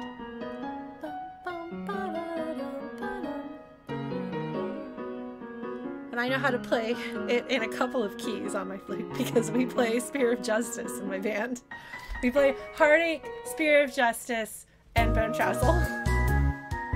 But I've played a lot of other... I've got a cover of Determination as a flute choir. I've got Home with original lyrics, which I'll sing if you guys want me to when we get there. Oh, I guess we won't get there. I don't remember, what else have I covered? I don't know. There are various things. She like waits for you. We're gonna save. You with Determination. This is the first determination you get.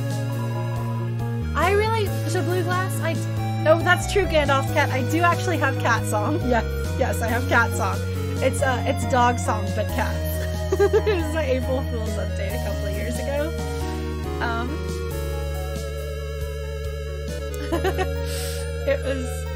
It was fun. Meow, meow. meow, meow, meow, meow, meow, meow, meow, meow, meow, meow, meow, meow, meow, meow, meow, meow, meow. So it's interesting. So Toby Fox is not classically trained as a musician, and like he like kind of learned by doing by smashing stuff around by ear, and I think poking around on a piano, but without necessarily knowing what he was doing. And so the music is really good, but it's really hard to learn and especially hard to memorize. Yeah, so not a lot. And so he doesn't like compose things following the rules that most people do. And so if you spent your whole life learning music, following generally the rules that, and maybe this is different for you, Doug, because you have more extensive training and like probably play weird modern stuff that breaks rules. But most of the music that I've ever played in my life was created by people who kind of know music theory. And my bandmates were like, why is it so hard for me to memorize this? Why can't I remember what comes next? What is going on here? And I'm like, whatever like shorthand memorization about music that we've internalized as musicians over the years doesn't work because he's not using the same language.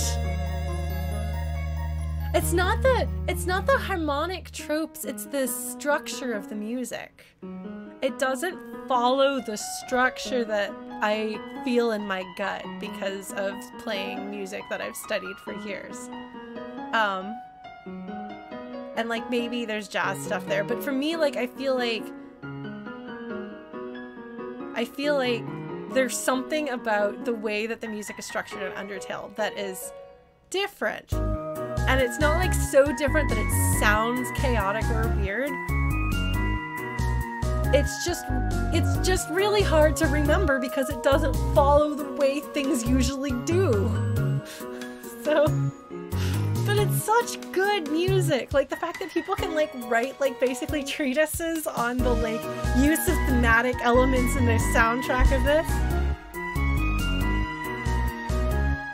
See, Doug, I'm wondering if this might be your extensive level of training and deeper understanding of music.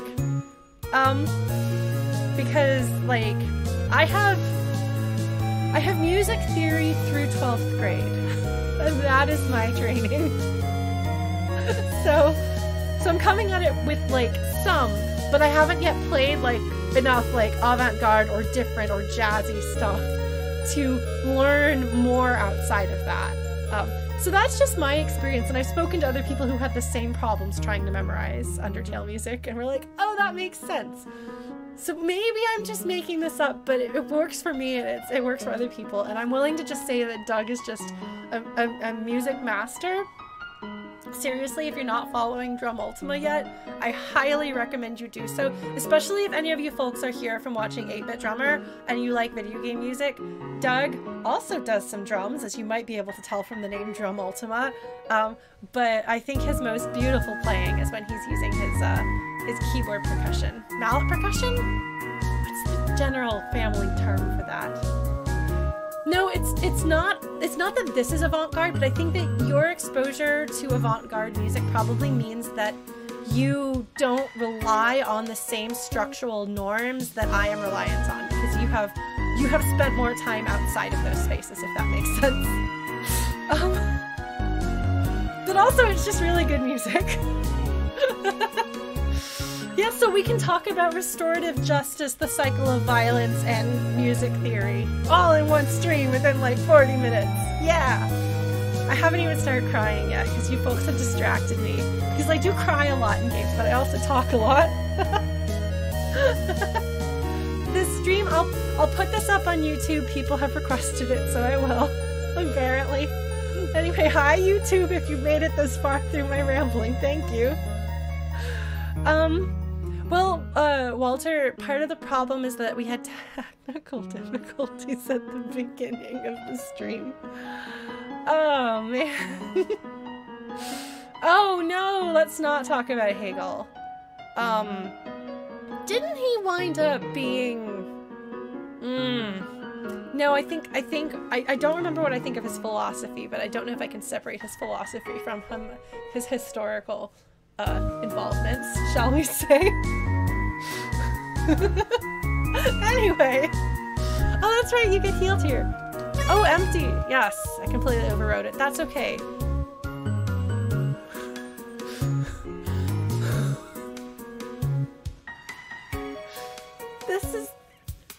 This is the most Lauren. This right here. This is it. Right here and right now. This is the most Lauren experience. I can't think of anything I know right after.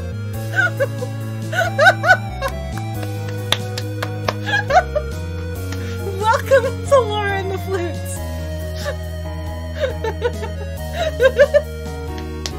This is a record even for me. I'm so proud of myself. I'm gonna take a screenshot of that. Oh my god, yeah. I was wondering if I'd gotten more talkative and long-winded than the last time I played this game, and I have. Ruins entrance. We haven't even got inside, folks.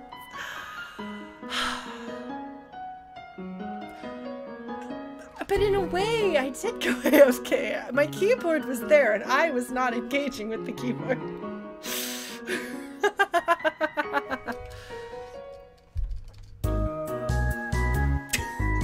So, Edor Faust, I don't know if that's how to say your name or not, but they call it sponge running. They call it sponge running. That's what they've called it. Because I take so long, but I'm absorbing things. Hi, Toriel. Oh, this is a staircase! There's staircase. Staircase. Staircase. I just figured it out. You probably should be. This insanity. I want to know what that sign says, and I can't read it because it's in like monsterish or monster language.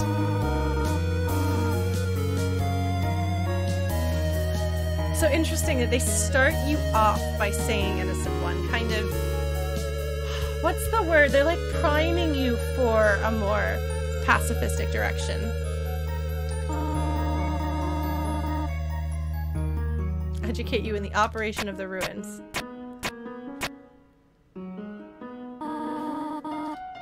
Puzzles! Oh, there's a story behind the puzzles. I don't remember what it is, but I know that it exists. Ancient fusions between diversions and door keys. Because he has to use the term door keys so he can get that alliteration. This is such a tutorial line. Adjust yourself to the sight of them. Get used to them. Oh, does this say something? Yes! Fearless, you could be brave or you could be foolish. That's true.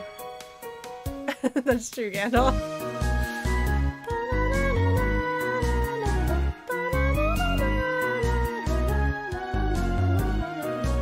Oh! The puzzle!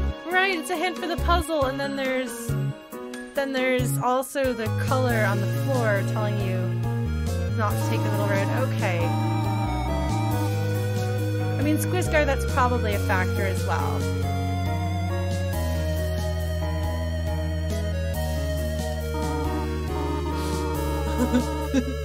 Toriel, you're not good at this whole secret thing. Well, the enter key. Stay on the path. I'll show you! How do I have the feeling that 5 years ago Lauren had the exact same reaction to being told to stay on the path? I bet I did. I bet I did. Hey Sims, what's up? Oh my god, Toriel, I love you, honey. Look at this. She's like standing there like, ooh, are they gonna do it? Are they gonna do it? So cute. Oh, what happens if I do this one? Sorry, Toriel. I honestly don't remember if I did that the first time around, but I bet I did. Didn't you, like, tape the spikes out so they don't hurt you?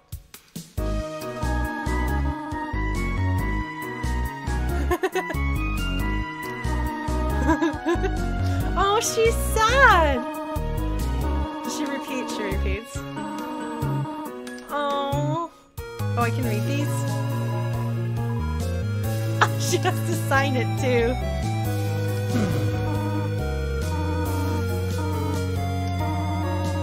She's such a mom. Oh, I didn't talk to the spikes to see that they were filed down. But I bet I could have.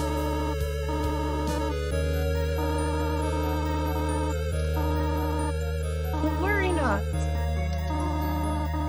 Just talk to them. I'm pretty sure that I was like, conversation? I think I can do that.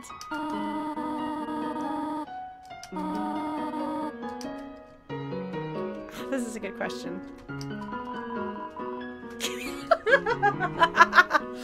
Oh my god, I love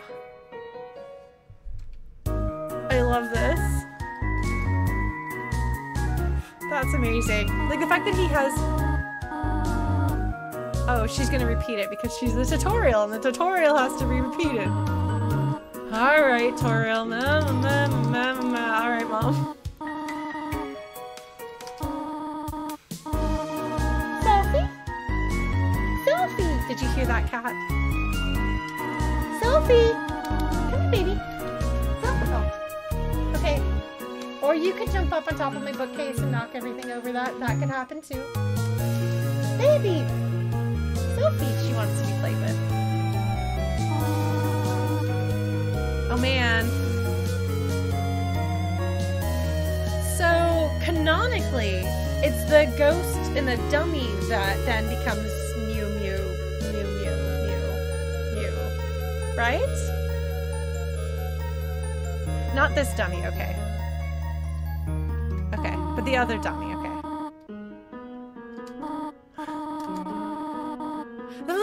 This is actually, this maybe she's gonna give us some good tips. Some about their favorite books.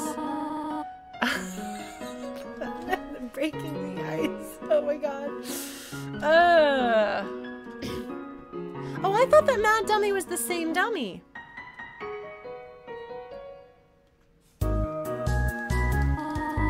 So, I have actually given panels on overcoming shyness and making friends and talking about how to start conversations and keep conversations going with people. Oh, all the ghosts are... I thought all the ghosts were cousins. Are they not cousins with Lukey and Mettaton? They all are cousins.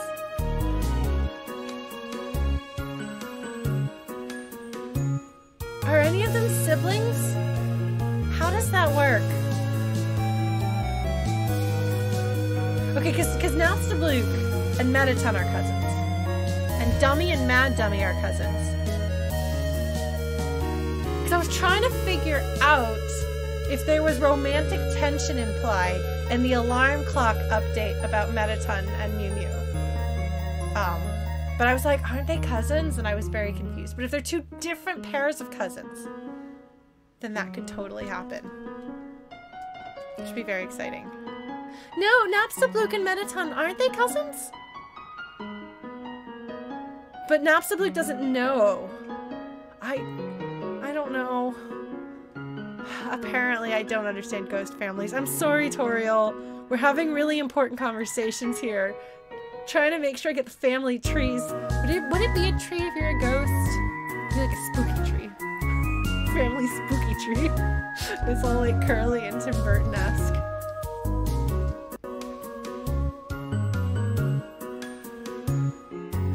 Yeah, Sims, it really was. It was so well done.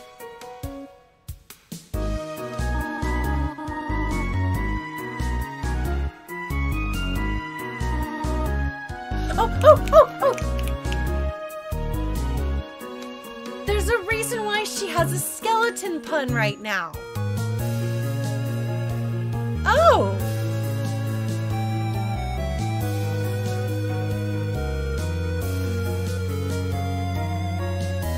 you, Toby Fox! That's so good! That's so good! Oh, man!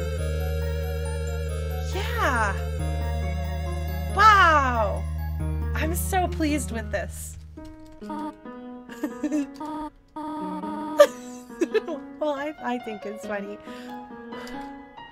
Do you have any more tips for me? Anything?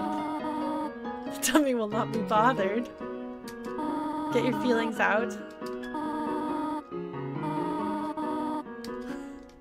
Hi.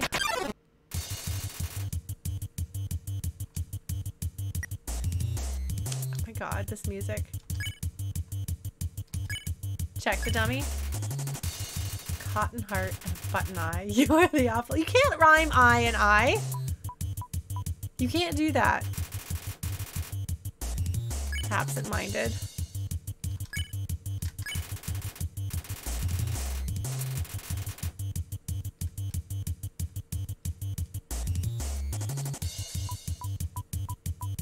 Wait, am I making a dumb rhyme edit? Them? Oh no, dummy! So I know it's not technically canonical to have the fallen child be the narrator, but I really like that, actually. I think that's very interesting. It's very compelling.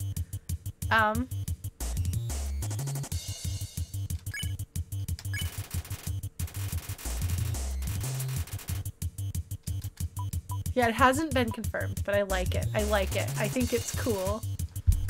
Dummy! So why do I just check it and not talk to it? Is Toriel gonna tell me that I'm not talking enough and that I should talk more?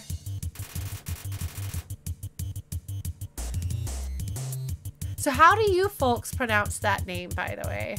Chara? Chara? Kara? Kara?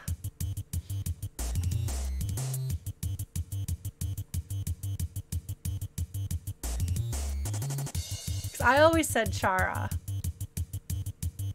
but it makes sense for it to be Kara if it's the beginning of character.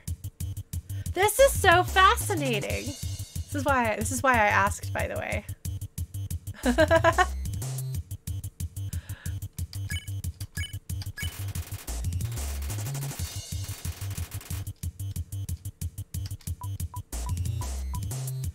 think the tricky thing about Kara is that it's a normal name. Yay, Cake! Hi! Yes, we're revisiting Undertale. Oh, interesting, Blue Glass.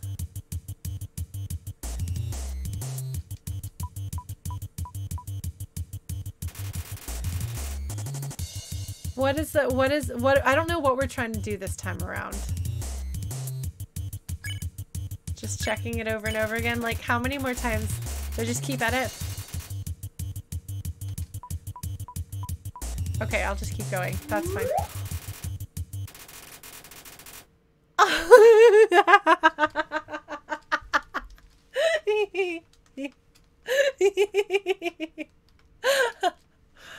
Oh my god!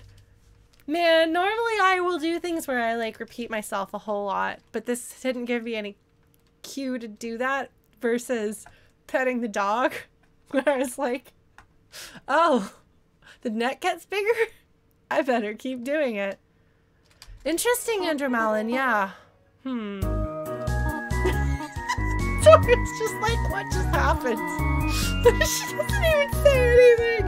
She's just like, anyway, that's amazing. That's amazing. Squeeze Girl, I got the you have problems. Chat had to tell me that I needed to stop petting lesser dogs.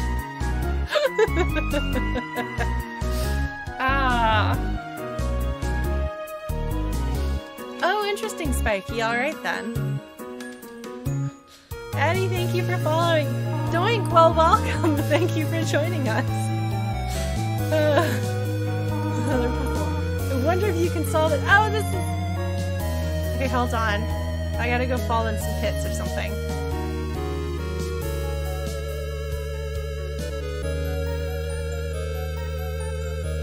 How do I break the rules? Uh-oh! Frog it! Frog it! I don't remember how to do any of these fights. Life is difficult for this enemy. Oh, wait, hold on. Is the frog a hat? Is there somebody else underneath Frogget? Is the somebody else underneath Frogget the real Frogget? Is Frogget not actually a frog? Everything. I'm calling everything into question.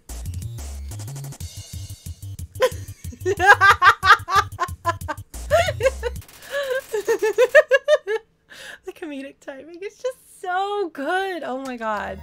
Toby Fox does a very good job at hitting my sense of humor. The western room is the eastern room's blueprint. Oh no, do I have to puzzle? Oh my god, cats wearing frog disguises. This is the puzzle. Oh my god. She's just too scared at the thought of us getting hurt.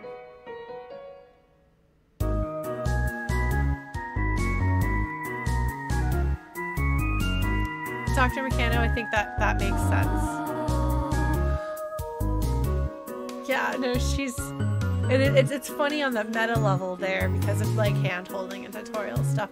But it also is very cute and shows her like overprotective nature and that it's not good per se.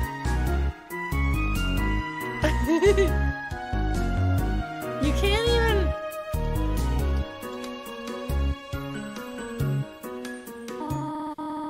Yeah. I've done so much, Toriel. Oh,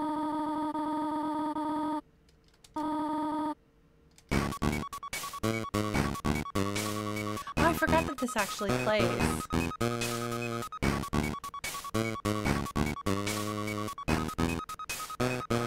I couldn't remember where this song came from. Why is everybody so upset? What happened? Did I do something wrong? Oh, the music is intense. Oh, okay. Okay.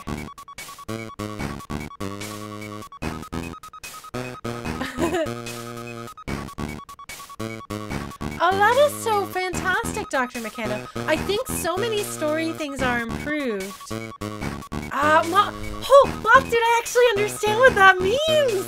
Oh, I'm so proud of that. That's such a layered thing that you can say now that I understand what that means. That's brilliant. Language! Beginner characters are so much more interesting and stories are so much more interesting if you ask yourself, why would people do this? Hold on, is there something behind here? Can I hide behind here? No, okay. I'm just gonna walk through the room. What if I don't follow the path?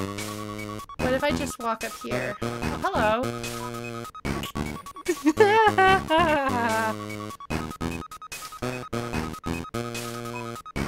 Dot, dot, dot. Oh, she's there! Oh my god, Toriel. I did not leave you to walk the room, yeah. Wait, the concert is starting right now? Oh, I thought it was starting at 10 my time. Because we can watch it right now if we want to. Do you folks want to do that? Okay. Do you want to watch that together? If not, we don't have to, but... Okay. Okay.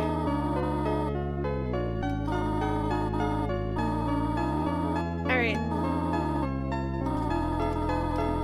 Somebody send me the link who has mod privileges. Okay, self-end. Sorry, Toriel. Good, alright. Ah. Ah! Sorry.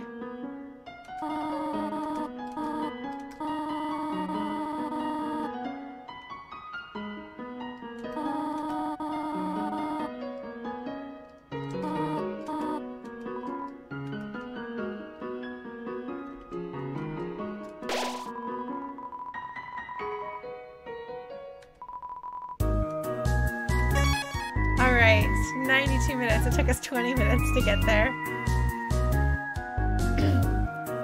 Yeah, I haven't done the phone thing to its limits before. I know, Chrono. Quitting. Oh, look at that! You hit the escape button. All right. Somebody supply me with the where that we do this. The concert is starting at 10. Oh, it is? Okay, hold on. Hold on just a second, folks. Oh, goodness. Ah. I'm having some trouble here. I'm trying to... 11 Eastern? What? 10... Second half.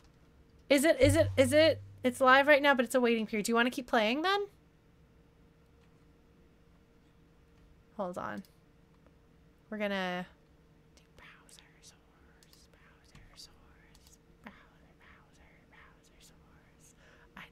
I don't know. I'm sorry, folks. These are the things that I say that I think are funny. Hey! Alright. Okay, so it'll start in about 45 minutes. Okay. We're gonna, hang on. If you'll bear with me just a second. We're gonna do some things. No. Pad. Done. Look at this. Look at me working some magic here. I'm so proud of myself for this. You guys get to see the behind the scene. I'm a very professional streamer.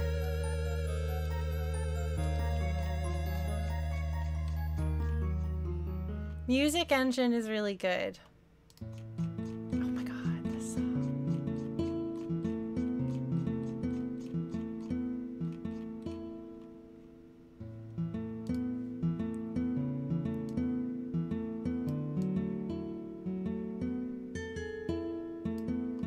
Alright, so we're gonna... There. We're gonna turn that off now. We'll go back to the game. And we'll pick that back up. If folks want. I mean, or I can just sing along with that if you want.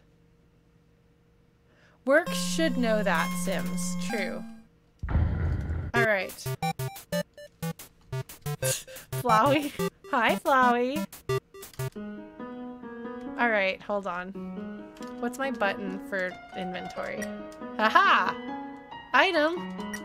Sell! Tutorial. Aha! Say hello.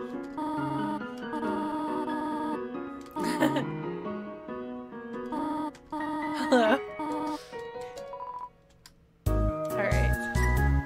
I will have you know I'm not gonna flirt with her. Because if you call her mom and then flirt with her, that would be really weird. I'm asking her about herself, not me about myself. Who's rude now?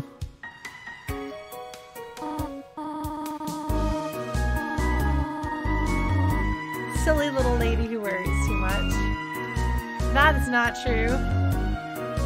Well, that's good, Monty, because that would be weird. This is tutorial. Hello again. Salutations, oh my god. Hi, Mushroom, yes. It's old times. It took me 72 minutes to get to the first save point in the ruin. I'm not crying. I thought I was. I guess I did cry plenty. I do like books. Use your imagination. Hints here. The fist of iron. Oh my god. Toriel, you don't like monarchs with the fist of iron. See that she's using a non-gendered term.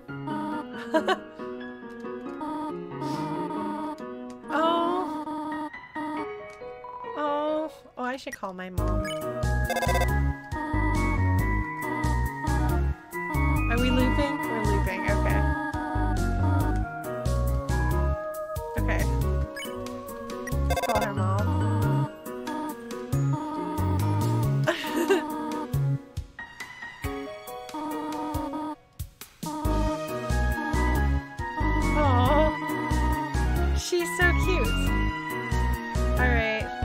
Frogget. Okay. Don't die.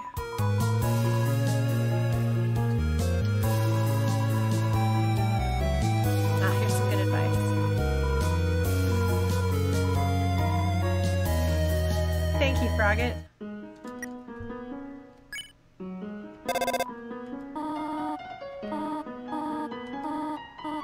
Oh, what?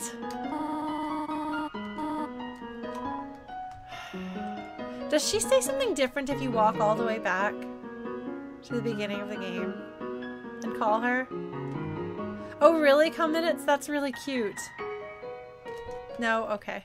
I will do it. Don't think I won't. Oh, okay, Dr. Meccano. I suppose that's only fair. For anyone who didn't watch me the first time through, let's just say I did the equivalent of that a couple of times. Andrew Mallon, you can stay up super outrageously late and watch it through my channel. Because it may not be available in your country, but it's available in my country. And I can stream it.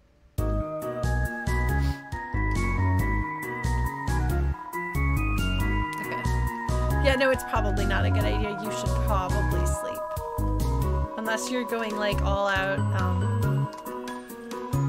nocturnal. Oh, what, did Papyrus show up?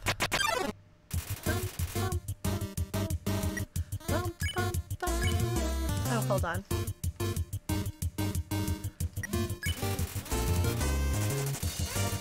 Oh no! Oh no, Wimson! Oh, I thought the... Oh, it's the candy! Yes. I'm trying to remember what... Is it... Okay, I forget what happens if you take the candy. Could somebody remind me, please? It says to take one. So it seems like you should take one.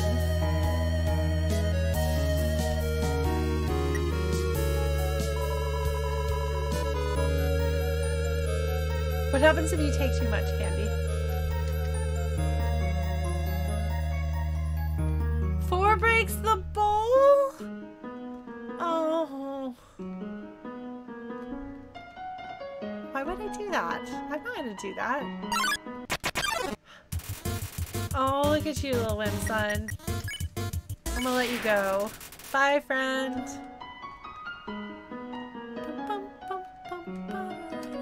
That is a good point, Scale Model Giant. They said that there weren't phone calls in every room. Are there phone calls in every room?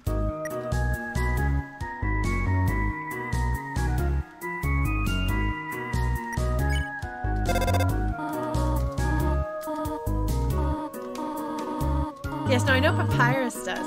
He has several somethings to say in some rooms, right? Ah, very cute. Okay, apparently this is what I do now. Alright, Froggets. Compliment. Alright, let's see. Am I better at this than I used to be? Nope. Nope. Off to a bad start.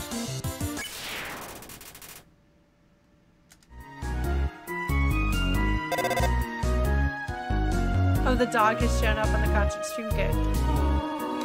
Hello, this is Toriel.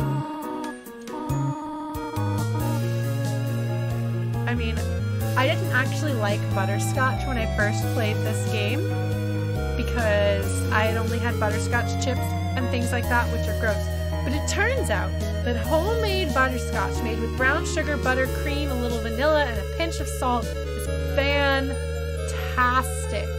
Yes, so butterscotch is made with brown sugar. Caramel is made with white sugar. And so in order to get the caramel flavor, you have to cook the white sugar all the way through its caramel state. Whereas with butterscotch, it kind of has it has that caramel texture and taste to it already, so it's not as finicky. So with caramel sauce, you caramelize the white sugar first, and then you add in other stuff. With brown sugar, with butterscotch, you just throw it in a pot with the butter and the cream, and you just cook it all down like that. So butterscotch pie depends on how you choose to interpret it, but I have made a butterscotch pie that is kind of like a butter tart, yes, and you put a little cinnamon in the crust, and it's good. But no, there's a couple of different ways to make it. Smitten Kitchen, which is one of my favorite food blogs, she's where I got my recipe for homemade butterscotch, and then she made a butterscotch pie a couple of years ago, and I was like, I can add cinnamon to that pie crust, and I will do that. That's really cute, T. I like your cat names. So normally, and I'm pretty sure the first time I played through this, I was like, oh, cinnamon, because cinnamon is my favorite spice. I do really like cinnamon. But now I know I really, really like butterscotch. I have gotten known for bringing butterscotch cinnamon baked goods to conventions and giving them out while dressed as Toriel.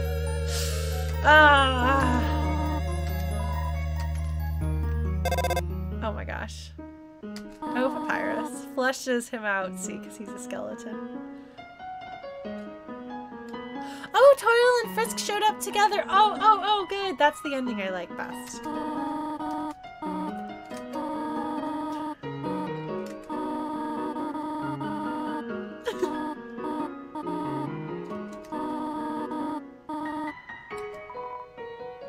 Oh my god, I could just like...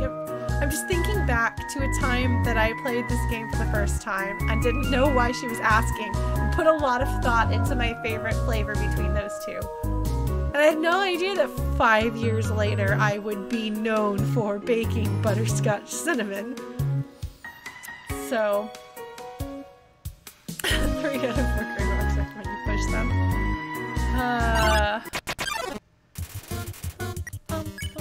Oh my god, thank you, Sims, for telling me what's going on. Toriel had to go take a call. Right, Andrew Malin? I've made my own. I sewed this from scratch. Like, I used a pattern to sew the dress. Like, this isn't like a dress that I made the Deltarune thing and put on. I sewed the dress and put the thing on.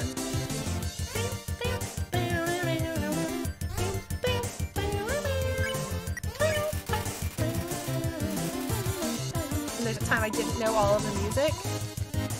Ah, no! Frogget, we're friends. Let's be friends. We're all friends. I wanted to talk to you, but I didn't.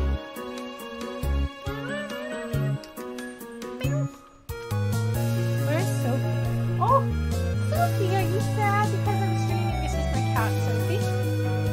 If you've only seen us several years ago, you would have seen Nox and Ella, who have since passed away. But I have Sophie. I've had Sophie in my life for 6 months. Oh, baby cat. Oh, baby cat. Oh, baby cat. Who's a meow? Will you say hi? Hi, baby. Sorry. You know how it is. You gotta pet a cat. She's a cat. Sophie. Sophie. Sophie. Sophie. Sophie. Meow. Meow. Meow.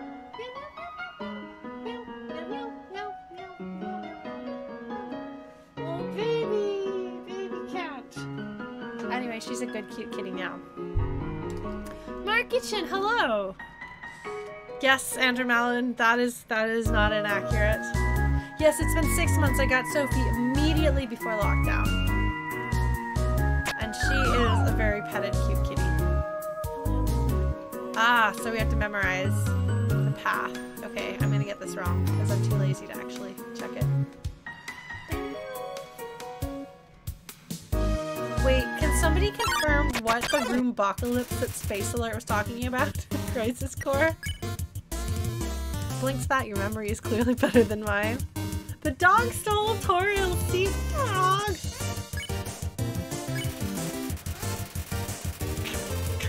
Aww.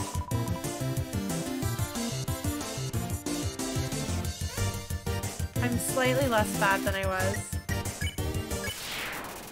It's been a while since I last played Undertale. Oops! Okay.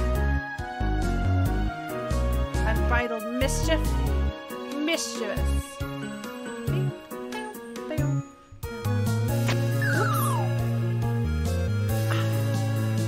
Oh my god, is Toriel mad at the dog? Does she have to take another seat? I'm sitting here in my own seat in suspense. She changed seats!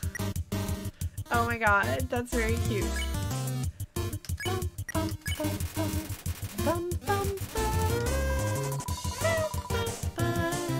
Oh my god, there's so much going on. No! Okay.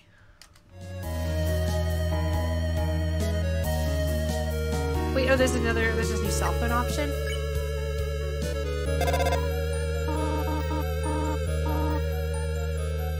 Kurt K Ritual Pulse, thank you for following. Oh. I apparently haven't failed enough for a tutorial to tell me how to do this.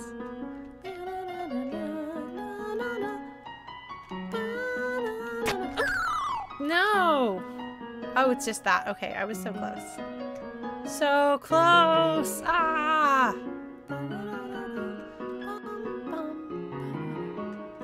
So the dog took her seat and then left? Dog, that's not very considerate, don't you think? An ad? What? Are there gonna be ads on my Undertale? Okay. I'm so excited I'm getting the play-by-play update from you folks. Mold Smalls. Bye, Mold Smalls.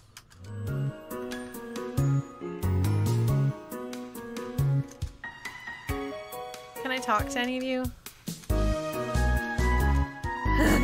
Yes. 3 out of 4 said yes, the 4th says no. That's different. Just for you, Pumpkin. Oh my god, I have to talk to it every single time. Oh my god. There's just so much absurdity going on in this game.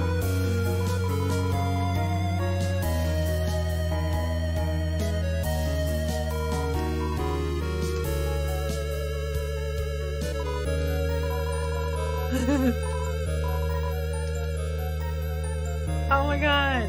It's like just enough to be funny, but not so much that it's annoying. Like if you had to keep talking to it over and over again to get it to go the right direction, it would have worn out its welcome. But as it is, you get like 2 funny ha-has and then you don't have to do the work anymore, which is really nice.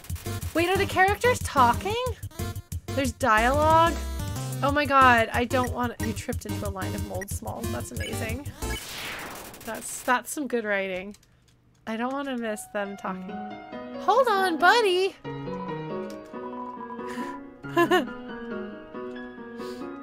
Oh! That's cute, Blinkspat. I'm glad that Toby wrote dialogue for it. That's really cute. Alright. Thank you, Rock. The mouse. Squeak, squeak! Knowing that the mouse might eventually get the cheese fills you with determination.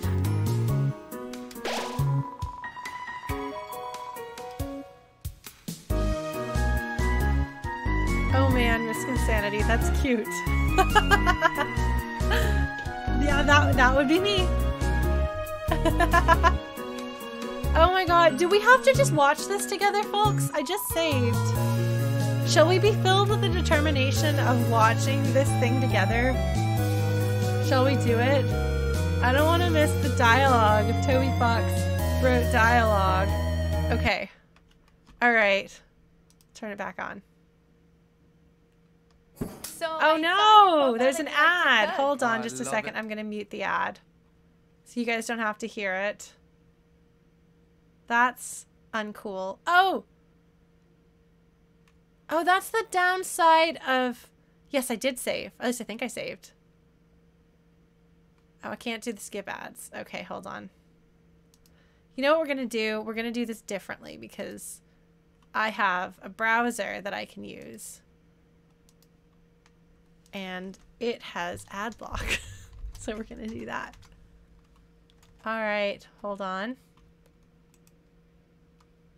Haha.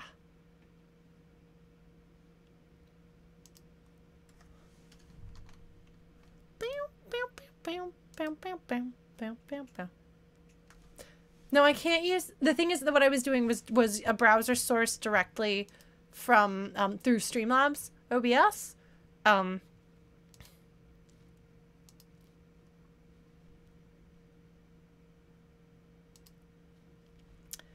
we're doing this. Hold on.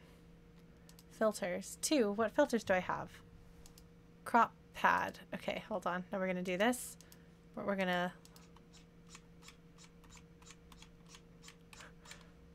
Bam, bam, bam, bam. Bam, bam, bam. Go sleep, Andrew Mellon.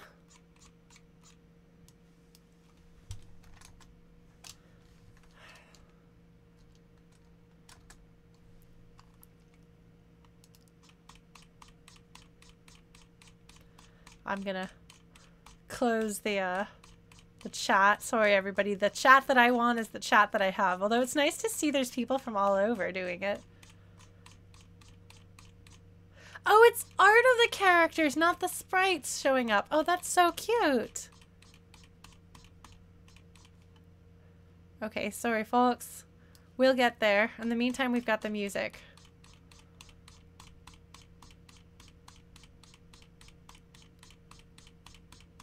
This will take a minute, sorry.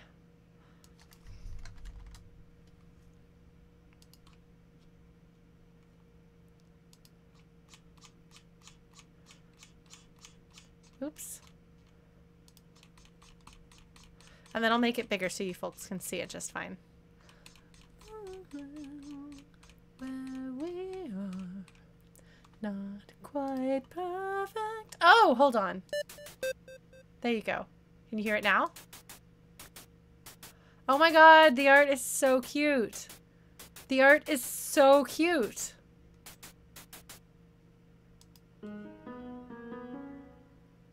I want it to not capture...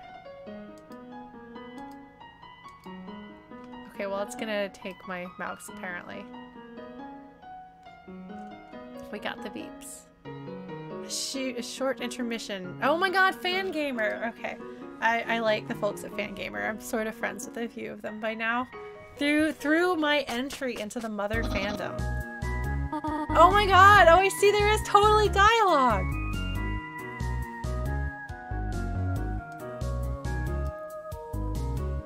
Oh man.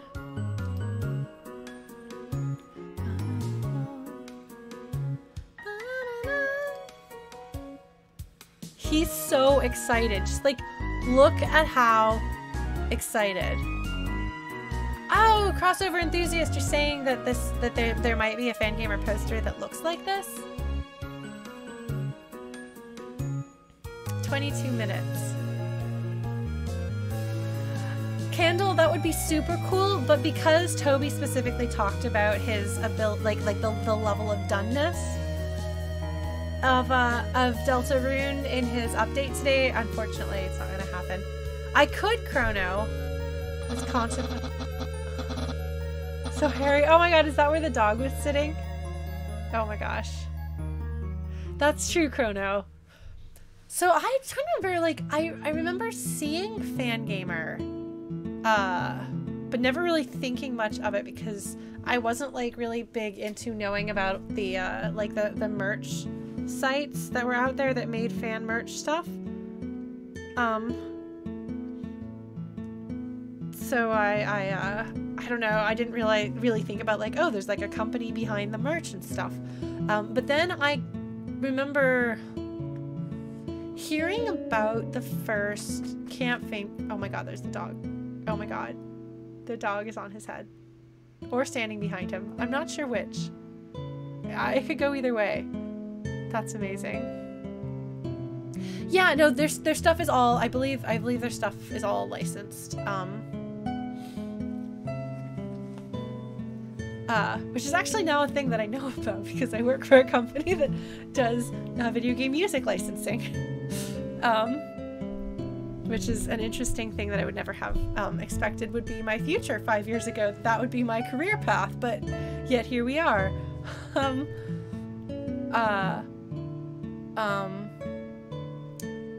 But But yeah, no, I saw the Camp Fan Gamer, the thing that became Camp Fan Gamer with like the big like Earthbound bash, I think was what they called it.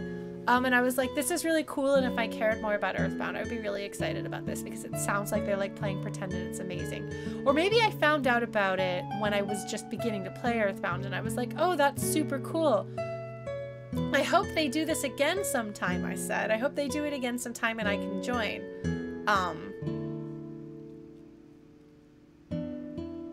Yeah. Oh, Papyrus. That's fun, Blinkspat. I mean, the dog is definitely something, but given that the dog is the avatar of the creator of the entire universe, like, it's not too much of a stretch.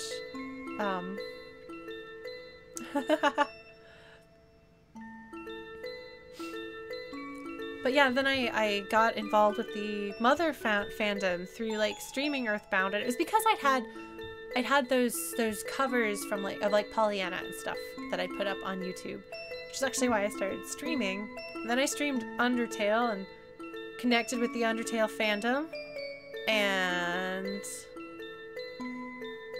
like, I guess in a way, like, the rest is history. Like, here we are 5 years later. But no, like, I'd been doing video game covers since I joined my first video game cover band in 2010. I'm just gonna monologue.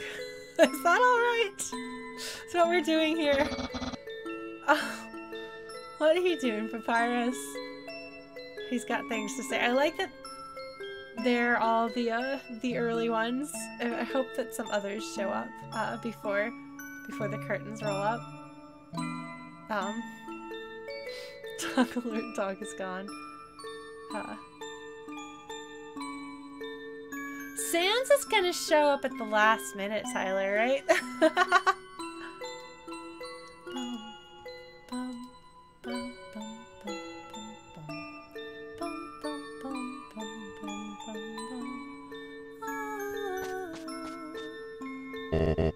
Oh! Hey! Hey, it's Asgore! Oh my god. I was like, wait, I know that voice. I know that voice. He's sitting over on that side. Well, where's Sans gonna sit?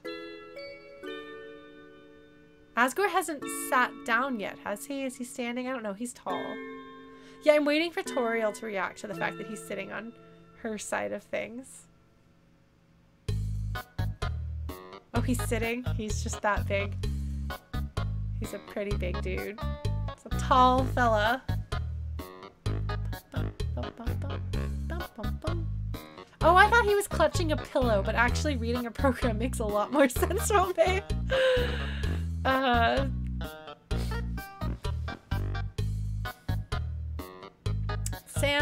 Sans could show up after the concert started. Well, I wonder, like, I assume that we're not going to see the whole, the characters during the concert itself. I assume that the whole screen will be Game Engine playing. Smashing. Literally smashing. Let's be real. Yep, that's right. Oh my god, Papyrus. I love these characters so much.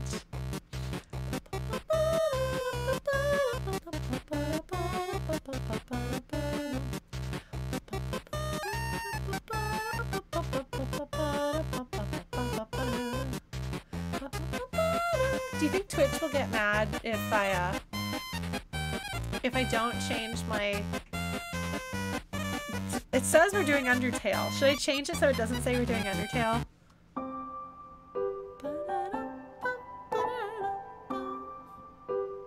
What should I change it to?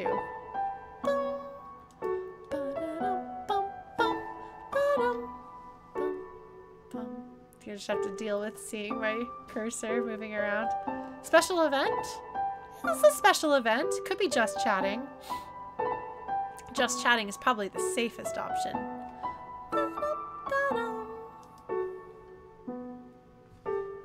How do I do that? Hold on. Don't tell on me while I try to fix it. In this settings, get help, studio mode. Layout editor. Cloudbot. I don't even know what that is. Dashboard? Dashboard. No? That's not right. Okay. Well, I tried. Musical skincare. Okay, you do that, Papyrus. Oh my god. I love that they just come and go. That's adorable. Oh, the dog is back. Hello, dog. La, la, la, la, la, la. There's a way to do this. Boom. Oh, edit your Steam title and description. There it is. Okay, just chatting. I'm gonna say we're watching the Undertale concert together. Music. Oh. Event? Music events. Oh, music events is a tag now. Cool. I want to put one of those on. I did one. I'm gonna put another one on. Successfully updated. Oh my god. Oh my god. Oh my god. Oh my gosh. Oh my gosh.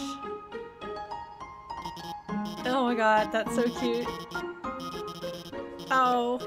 Oh man. I guess Fangamer probably made this. Fangamer makes the best videos.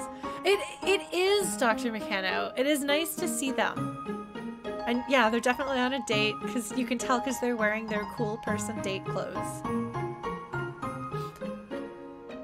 Like Undyne is wearing her cool jacket and Alphys is wearing her polka dot date dress. So I'm so excited.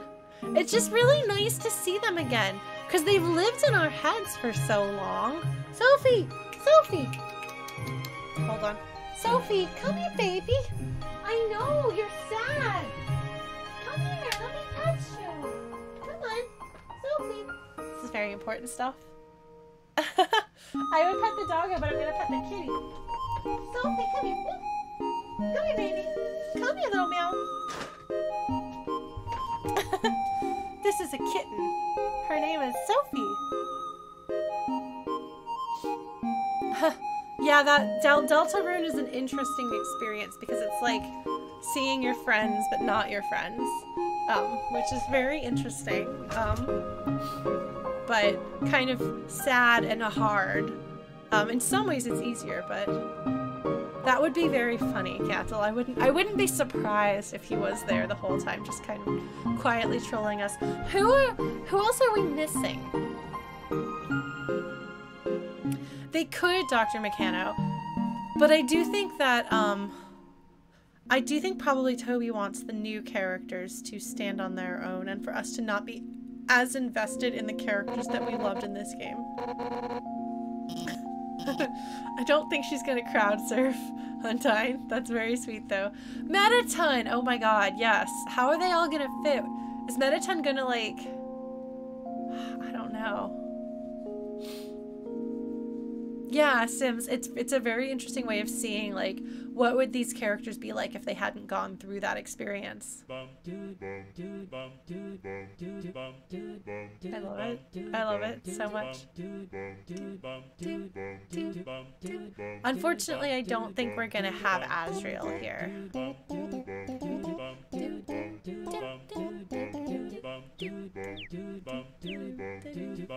Oh man. Flowey did show up?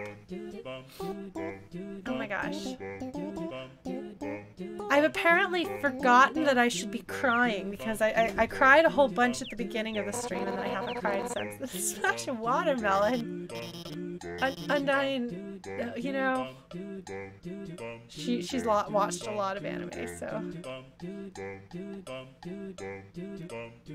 Top of the middle message. Oh, okay. So he was just kind of lurking in the background.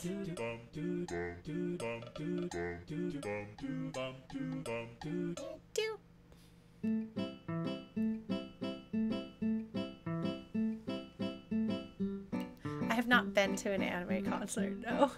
I've been to video game concerts. I've been in video game concerts. That is a world I'm very familiar with. That is my world.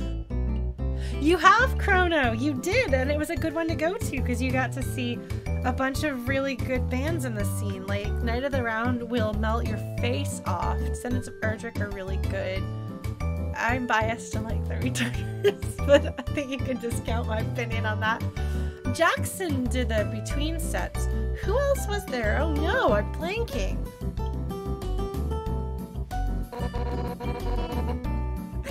Thanks, Undyne. Oh my gosh. They're so cute.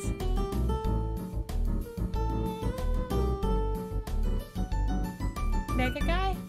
Wait, was Mega Ran there? Oh, Mega Ran! Okay, yes. There have been lots of concerts that had Undertale involved, Nick. Like when we did the Materia Community Showcase, we had a fair number of Undertale performances then.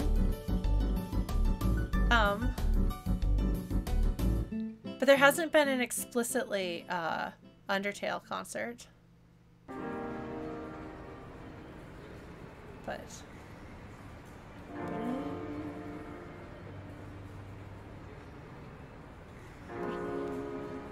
oh man, so I have a cover of this that I've been working on a whole lot of years.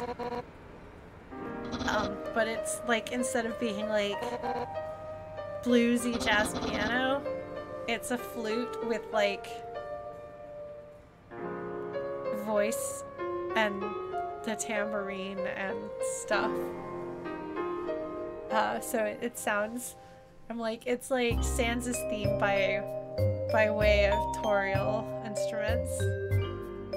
I should finish some of my covers that I've been working on forever. Maybe I'll have a chance to do that in the next few weeks. We'll see.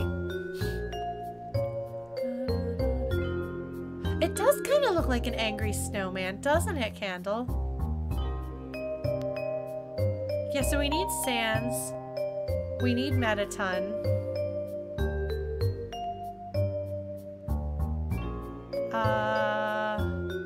Anyone else I think starts getting into secondary cast, right?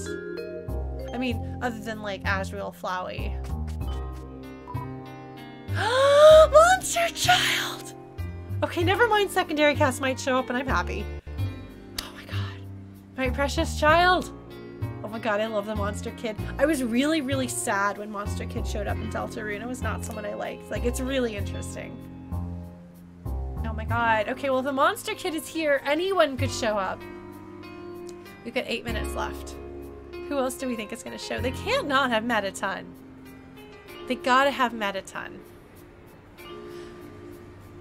So the at least if the concert is anything like the game engine concert that I saw, like they won't be like in costume or anything like that. But they were very, very good.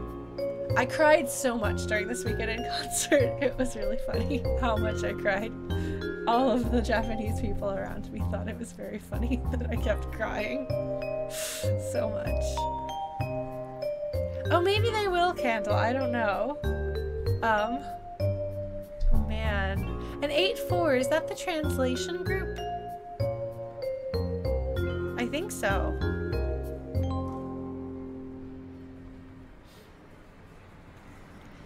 I will probably cut off the,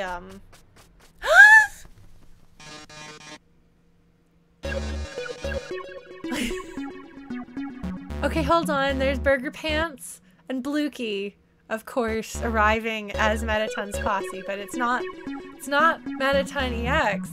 It's box mode. Oh, is that Shiren? Oh, that is Shiren down there. Okay. Yeah, that's Burger Pants up there in the far back. Well, of course he's wearing shades and they're hot pink. He's a television star.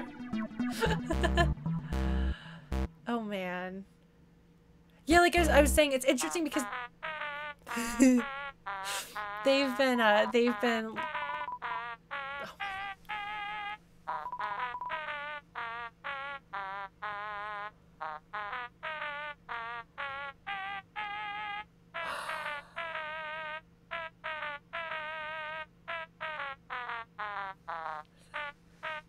So you should tell Brenneman that happened. But having had this, like,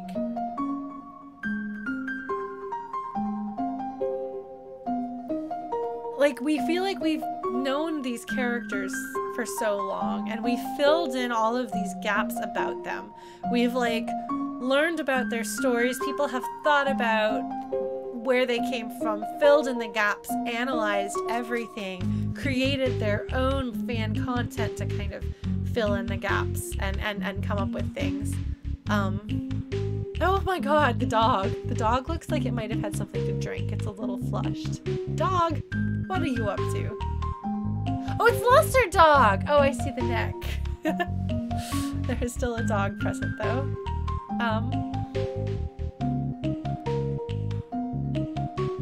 It's just really cool to see more canon content from the characters, you know? Like, to have these little bits and pieces of this is what they're like when they, you know, when they go above the surface, when they go into the human world and they continue their lives. This is what their lives look like. Yes, you're right, crossover enthusiast. That totally looks like a smile. Yeah, like to see that they're doing well. Tammy! Hi, Tam. I'm so glad that they decided to do this because it's exciting. It like adds to it to be like, oh, my friend is here. Oh, what are they gonna say next? It's very exciting stuff. I guess because 8-4's translation, so they're probably going to be subtitling the concert so that we know what the people are saying. Sophie? Sophie's going to be sad. I'm going later than she wants me to. Wait. Oh, the Royal Guards are in the far left. There's Frogget on the far right. Is that Luke Skywalker? Luke's Skywalker. Yeah, so wait, Whimsun? Where's Whimsun? Oh, Whimsun is like, oh, and the volcano. Vulcan, thank you. There's still that seat in the front that's empty. Is that where Sans is supposed to go and he's gonna show up at the very last moment? Except for your brother. Where is he? We're just about at time, folks. It'll be archived though, Sims. I'll probably not post my archive of this part. I'll probably cut off before this. Sorry, YouTube.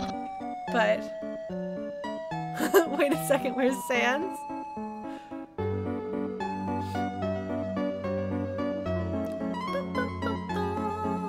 This is the reprise, right?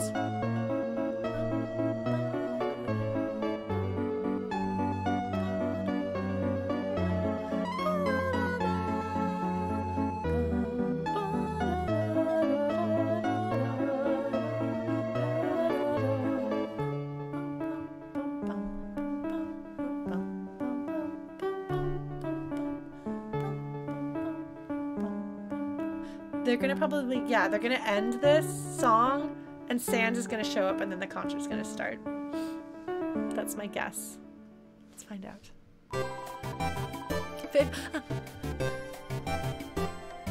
This is the perfect song for it to be on right here.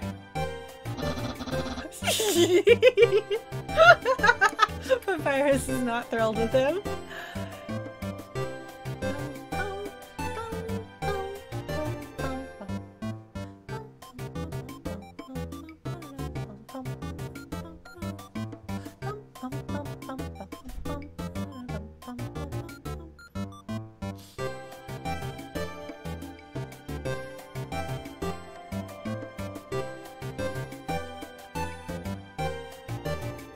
I'm gonna try not to sing along with the music.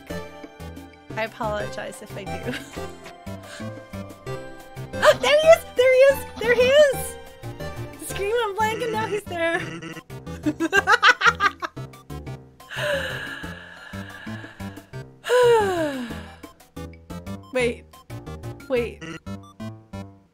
god.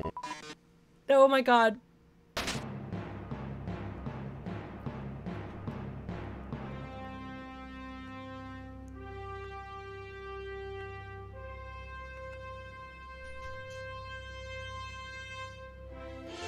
Oh my god.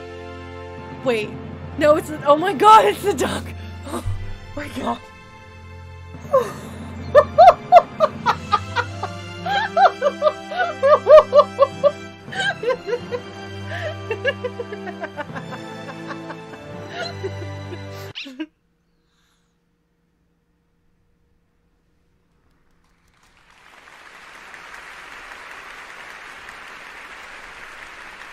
I've been to that place. I'm very excited. I'm sorry. I'm not animal testing.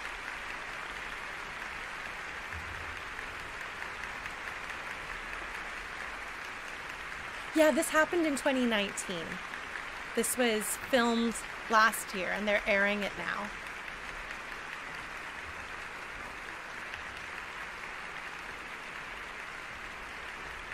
I'm so excited. It looks like it's the same concert hall that the last one was in. Oh my god.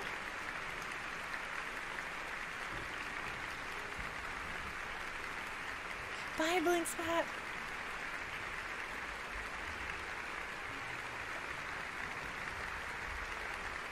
Yeah, the organs, I've heard the organ, it's amazing.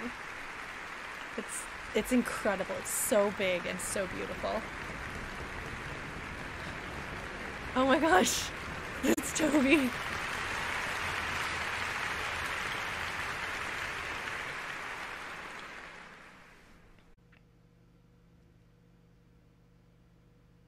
Yeah, I think that was him. I think Toby Fox just played us a new take on his music. After hearing so many fan covers. Oh, is Grilby gonna tell us to go home for the night? Oh, that's lovely. Oh, that's lovely. Oh, wow. Okay. Happy birthday, Undertale.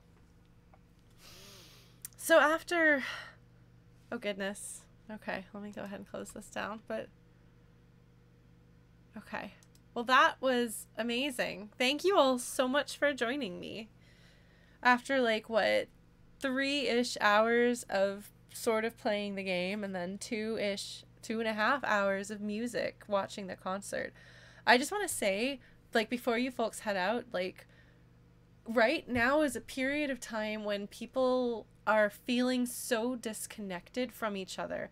And the thought that there were roughly 50,000 people, maybe more, around the entire world having the exact same experience that we were doing, tuning in and being part of this and sharing this together, and that there are that many people in the world that were as moved as we are by the story of Undertale and have taken those bits and pieces of what Toby Fox is telling us and how we're all inspired to be better and do better. Like, I hope that can give all of us a little bit of hope in a world that is very hard to feel hope right now. I hope that we can feel some hope and some joy and take that with us from this. So thank you so much to everybody who stuck with me for this very long time. I don't know what to say. Like, it's so fantastic to see familiar faces and folks that I know and all of these new people dropping by. And to, I don't know, like, thank you all for this. I needed this. I think it sounds like we all kind of needed something like this. And it was so much fun having other people, not just being alone in my room, but having all of us. If we're gonna be alone together, we're still together, and that counts. So thank you so much. Yeah, let's take the love that Toby Fox has given us, and hold on to that. If you can share it with other people, great. But if you need it to kind of keep that little, like, spark in your own heart going, like, please keep that. That's really important, and we need it. Yeah, I don't know if I'll be replaying through all of Undertale, because I was also replaying Suikoden. I don't know.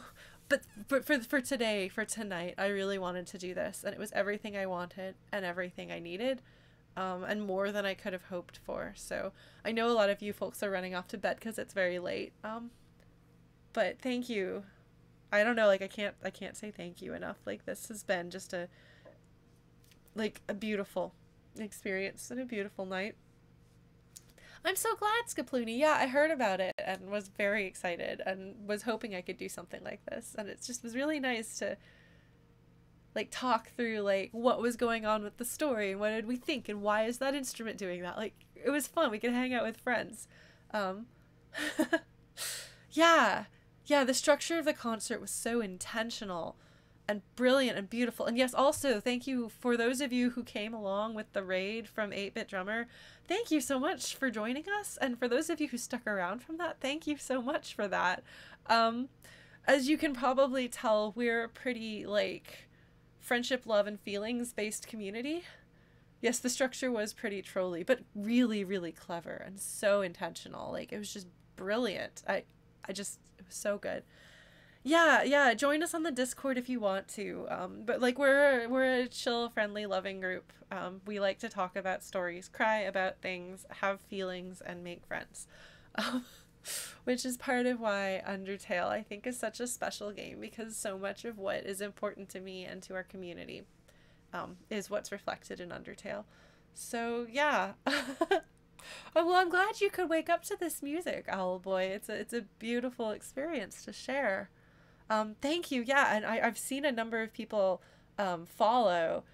Thank you for those of you who followed, and if I didn't get a chance to thank you because there was music playing, and I didn't get. I'm glad I don't think anybody subscribed while the music was going, which is good because as much as his theme is to theme, shall we say, it might have been a little discordant. But thank you. Yes, thank you all so much. I should probably head out because I still have to do some work before I go to bed. But this is worth every sleepless minute for me. And I don't know, I just want to reinforce right now. I want to reinforce the importance of loving yourself and taking some of the love that we had as a group here and just like, please hold on to the spark inside of you, because that is very important, and there's only one of you, and we need you and we need each other. So yeah, here is a heart for you. I'm gonna head out now. I would pass the raid on to someone, but I am tired. But thank you all. Thank you so much. Have a wonderful night, and I hope that we can keep in touch and stay connected. Good night. Thank you.